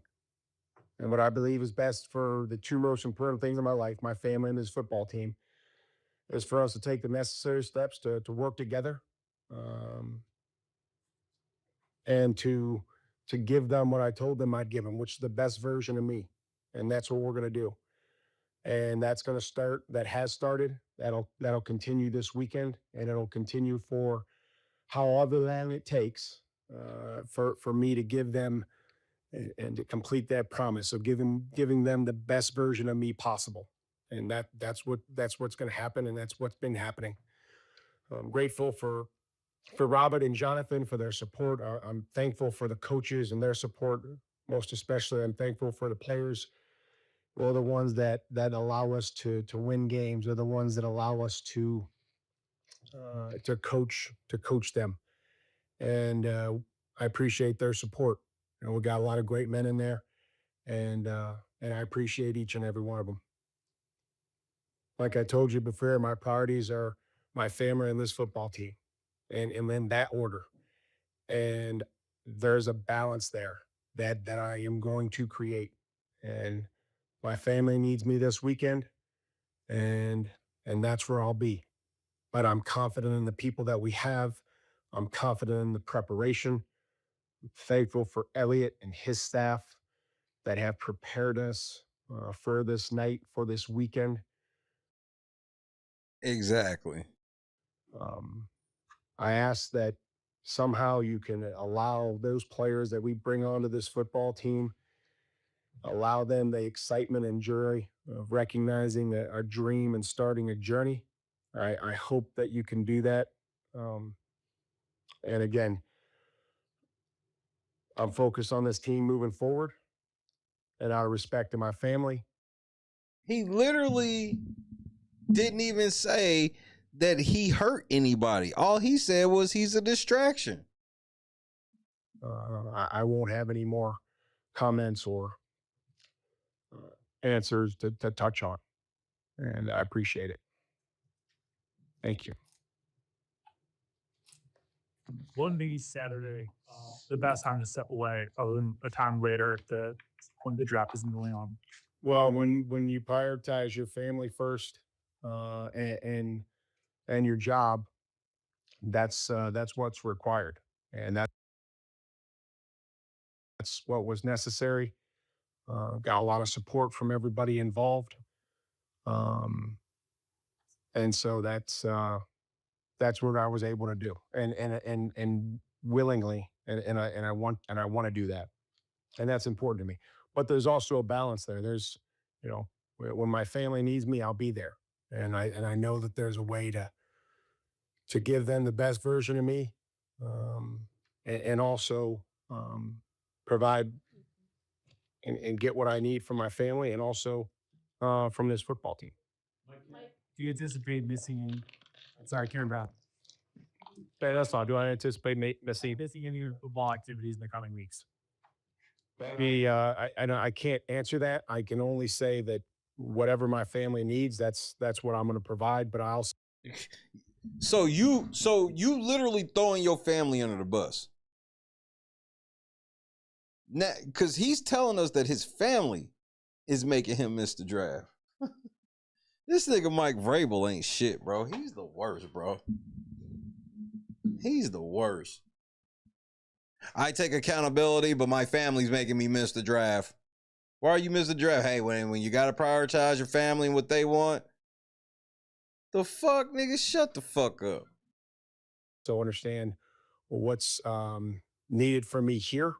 This is an exciting time. Yeah, it might be him and his wife might be separated. He might be going to fuck Diana Saturday. They're gonna be right on that rooftop fucking. We just finished our first week. Guys are excited. I see leaders developing. The new players that we brought on to the team, and I'm confident that if I weren't able to be here, that we have people in place that can support them and do those things. So I'm not sure what's going to be needed of me, but I just know that I'm going to take the necessary steps with the people that I care about. That's my family and this team. Mike, it was reported that even though you would be away from the team on Saturday, tending to family business, you would still be in communication with your team.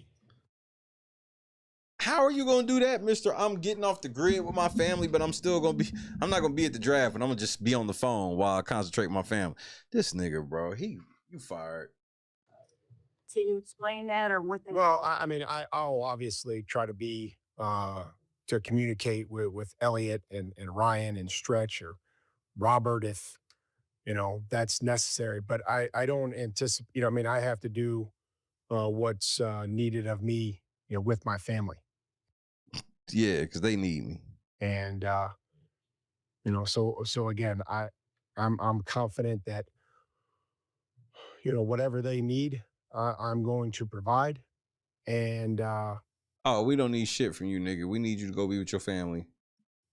I am excited about the work that everybody's done, Elliot and his staff, to get us here to this point.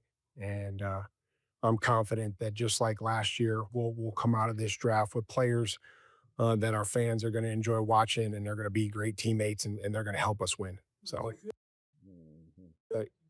recruit yourself to the guys that were in this locker room last year. I have to. I just have to make them a priority. That's what I have to do. I have to make my family and this football team. This nigga got caught fucking a bitch, and this nigga's like, I gotta take time off from the draft because I got caught fucking this bitch.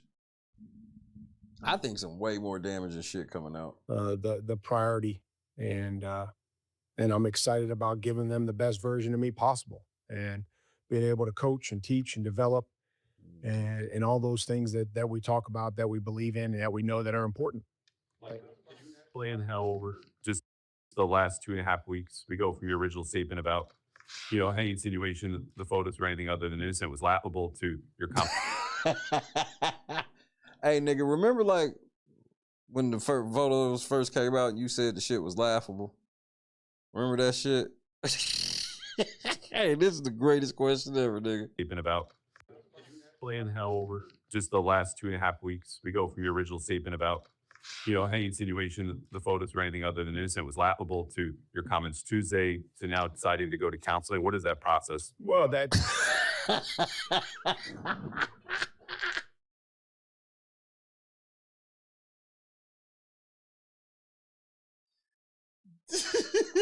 Hey, you mind kind of walking me through, remember in the beginning you lied like a motherfucker. You said the shit was laughable. Then you said the shit Tuesday, and now you taking time off with your family. Can you just tell us the process? Can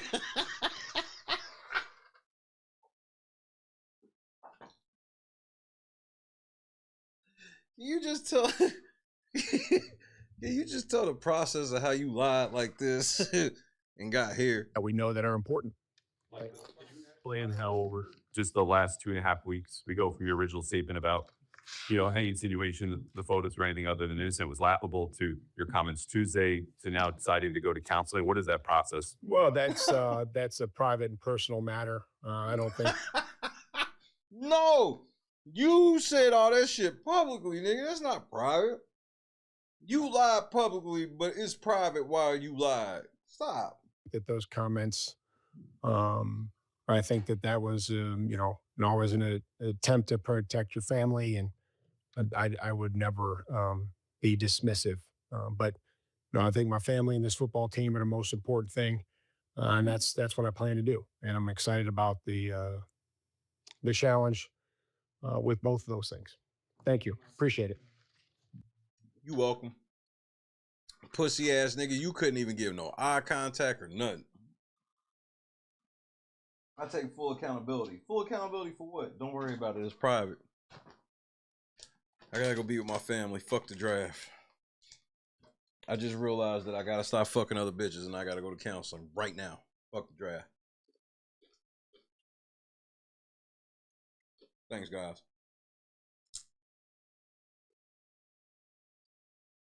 Patriot way. Cheating. You want to get hauled off to jail, man? Fuck that. Hit that shit raw dog and bail. The Mike Vrabel way, nigga. She named her first son Michael. That's just crazy work. I hope it's just a coincidence. I pray it is.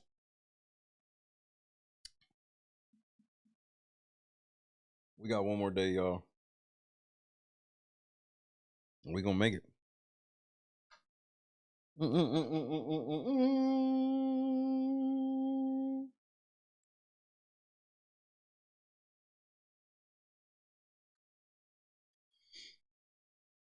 What time is it? I guess it's time for me to say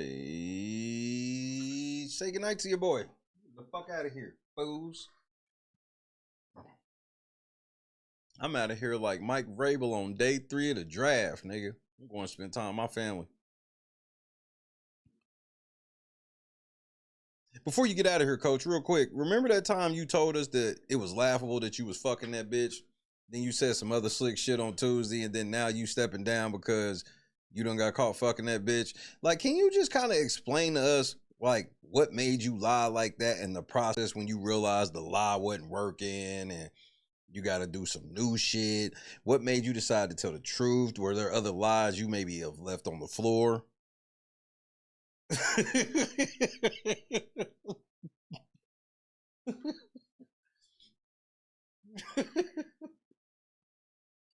That is the greatest question ever. That nigga wanted all the smoke. I know everybody else in the room, that shit got awkward in there real quick, nigga. Like, hey. Hey, real quick, coach, last question. Remember you lied like a motherfucker? You told us this shit was laughable. Remember we came here and asked you about that bitch and you said it was laughable? Are you laughing now?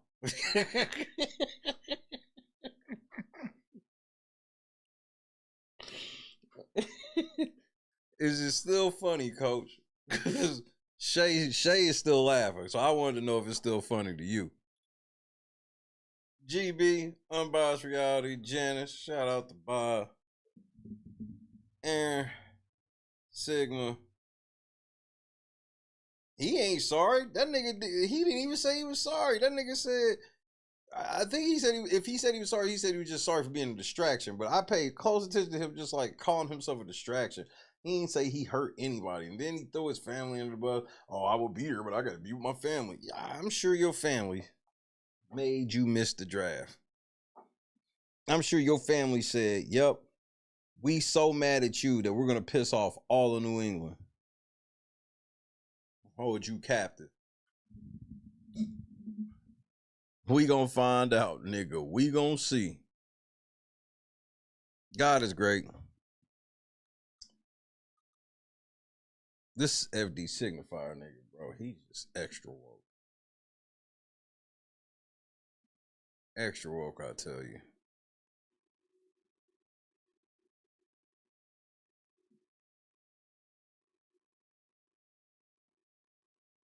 It feels good that I got through another week.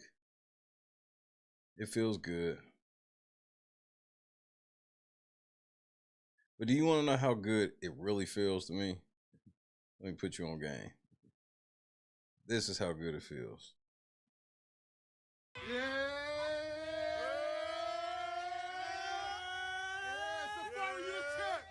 Yeah.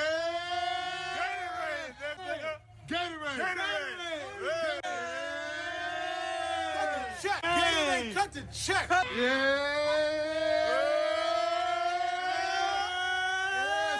you check. Gatorade,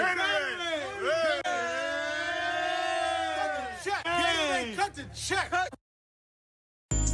Y'all bitches always worried about what they doing, who they fucking, what they got going on. Worry about. I sat there and watched your ass eat a whole meal for $5. Don't you know this fool was sitting ringside at wrestling on Monday night? Ribs with a side of large fries. Shout out to Ain't Jack offered me Funny. shit, though, after I just got you from the hospital last night. Oh, that shit ain't scare you, huh? But you just want to keep stuffing shit down your mouth. I just want to go back. You want somebody to feel sorry, but you keep eating honey buns and shit under your bed. Yeah, I saw you last night trying to sneak them under there. I don't know how you got down, but I saw you. Where? Where? What the fuck you mean where? Oh, your big ass wanna play slow. All right. Tell me what the fuck this is then right here. Honey buns and shit. Oatmeal cream pie. What else you got under this motherfucker? Twinkies and shit. Stop yelling at me. Stop yelling at you.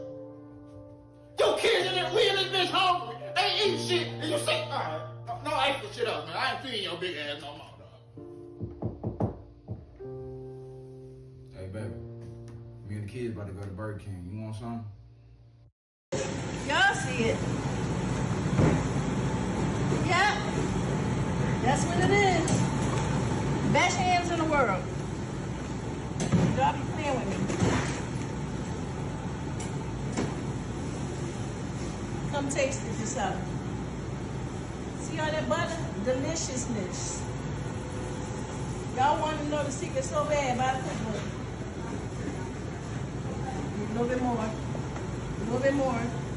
And this is why big backing is an epidemic. This is why big backing is an epidemic. I had to take a shot of insulin. Get some insulin from somebody else to finish watching this video. Y'all swear y'all be cooking. You got a whole 40-pound bag of sugar on 3 pans of yams. Talking about you see it. We see it. We see diabetes. We see gout, cavities in all teeth, hypertension, headaches, limb amputations, the big arm disease. I don't know what they call it, but just big arms. And if you can spread sugar like that, it's too much. Talking about it in a little bit more. That's enough. Jesus said that was enough. It's more than enough. It's abundant. You cooking up disease at this point. I wouldn't eat them yams with somebody else's mouth. We gotta do better. We gotta stop this mess.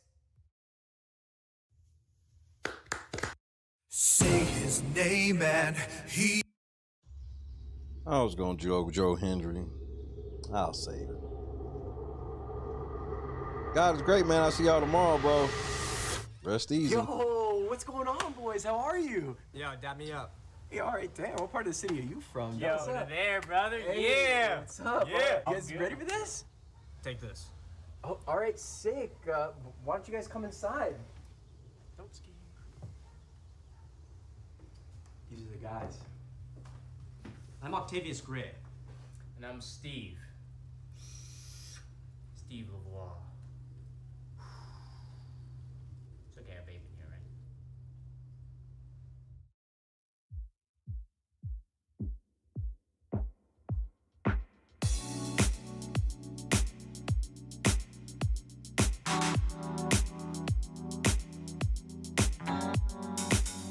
Set the mood right.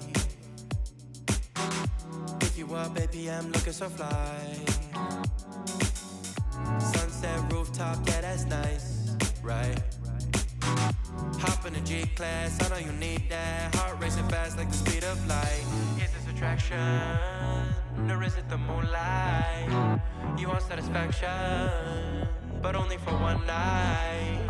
This could be real love, but you've been broken, and I just want you to see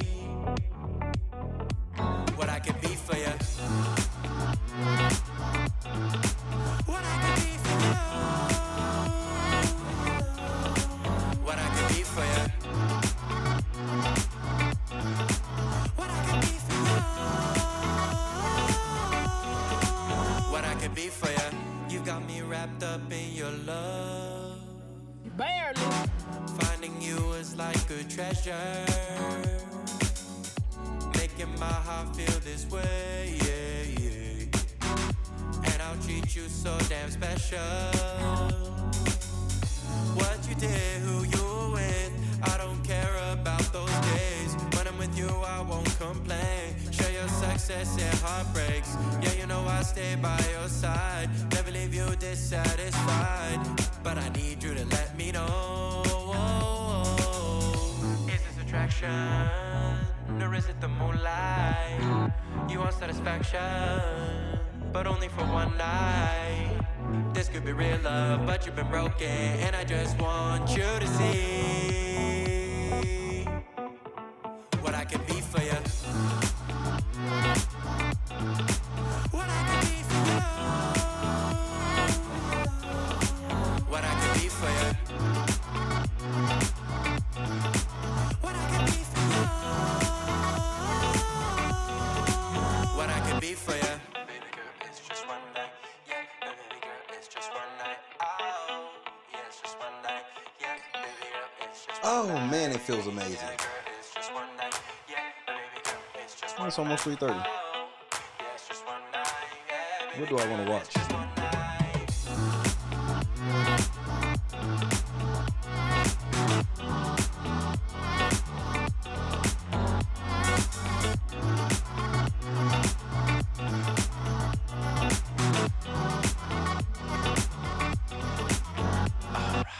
Crushed it. God is great. Happy Friday, bro. Take it light. Don't exert too much. Third shifters, weekend's almost here in a couple hours, huh?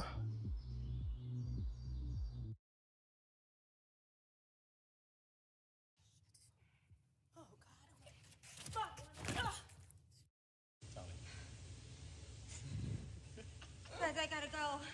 You got it, I don't Jess. want to hurt myself. You gotta pee? It's all right. No, You gotta go, you gotta go, girl. Let go. I don't even want to fall. Turn to the side. You're okay, just You're good. land right on that booty, girl. Just put your legs out Turn and to the pull side. on your booty. Jess, you're amazing. You got it. You got it. You got it. Turn to the side. Just let go and turn. Like you're laying in bed. Yep. Like you're jumping onto your bed on your side. Just let go and turn to the side. Shut your eyes. You got it, my love. Just turn to the side. You're okay.